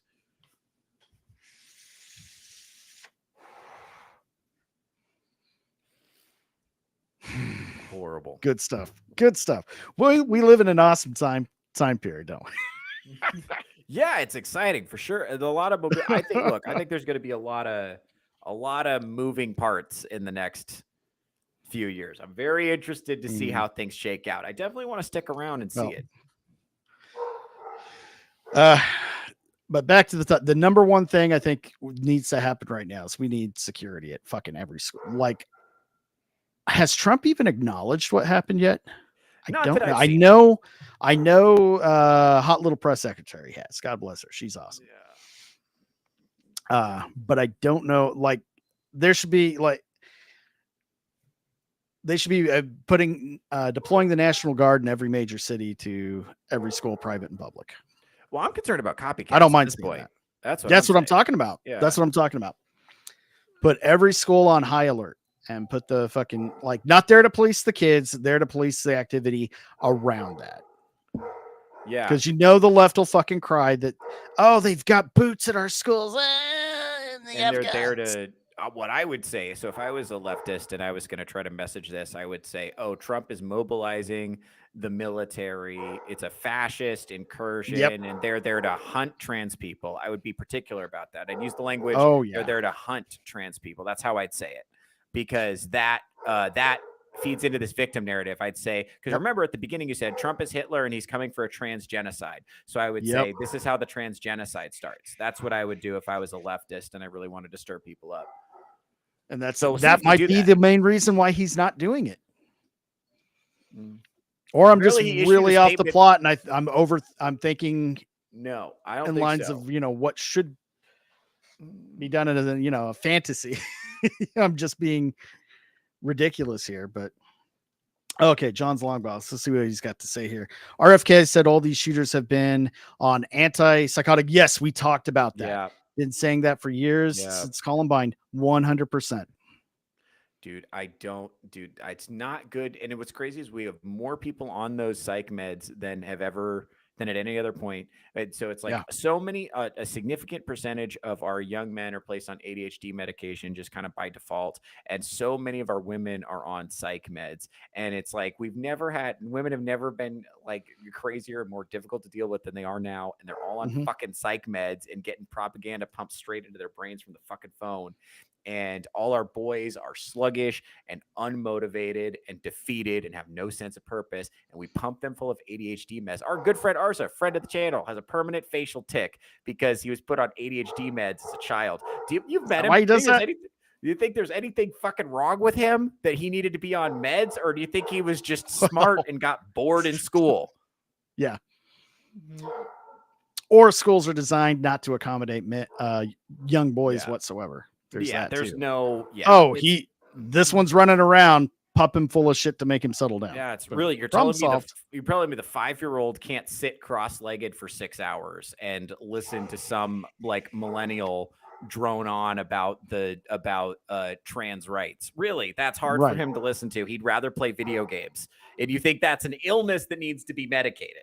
That's crazy to me. That's crazy to me. No, absolutely ridiculous. Well, considering the topic, I'm glad we're ending on such a light note. I think we crushed it. I think we had a good time, and we stayed on topic for the most part. Had a really good conversation in between, though. I had a great time. I'm going to enjoy the rest of my week off streaming Because guess what, everybody? Rogues Gallery will not be seen on my channel tomorrow. I might be in the chat.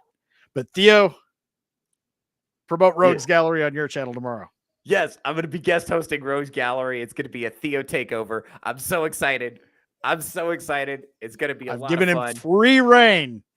Do whatever you want. So good. Just don't include me because I'm sick of all of you. Especially the chat. Fuck you guys. Just kidding. Only the panel. This is going to be great. No, I've got a lot of stuff to do around the house that I've been neglecting for way too long.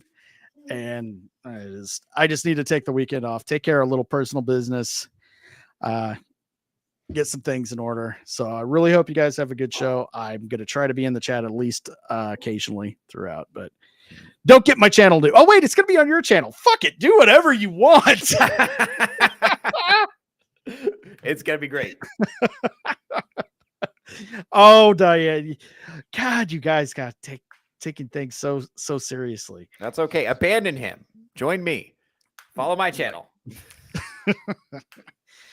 But gonna be back next week. We're gonna finish out the month of September with our Friday shows, and we've already made the big announcement. There's gonna be a pivot onto a big block of shows on Saturday that'll include Sammy 3-Peat with Cavecast, Theo Snodgrass with Touchgrass, Rogues Gallery will be moving to Saturdays, somewhere in between, and then closing out the night with insert title here over on Drunken Emerald Arrow's channel. Gonna be a lot of fun, just busting them out all Saturday. Be like a party every weekend. And hopefully this will take care of a lot of the crossover problems that we've been having on Friday. I appreciate everybody that does still show up consistently on Fridays, but hopefully this move will kind of bring some people that have gone elsewhere back into the fold. But other than that, I think we had a good time, and no outro, heart out. So good night, everybody. And wait, anything else you want to promote before you go? Oh, come watch me on Touchgrass with Theo Snodgrass, 11 a.m. Pacific time. Also, we're doing Theocracy, 10:30 a.m. Pacific time, Tuesdays and Thursdays. Come check me out there. Follow the channel. It'll be fun. Yes. So 2 shows, Theocracy and Touchgrass. If you want to hear more of Theo's opinions on women, that's where to find. Actually, both great shows, man. I'm surprised the solo show is really doing well, and I love seeing that, man. Awesome. All right, everybody, and thanks for hanging out. We'll see everybody next time. Bye-bye. And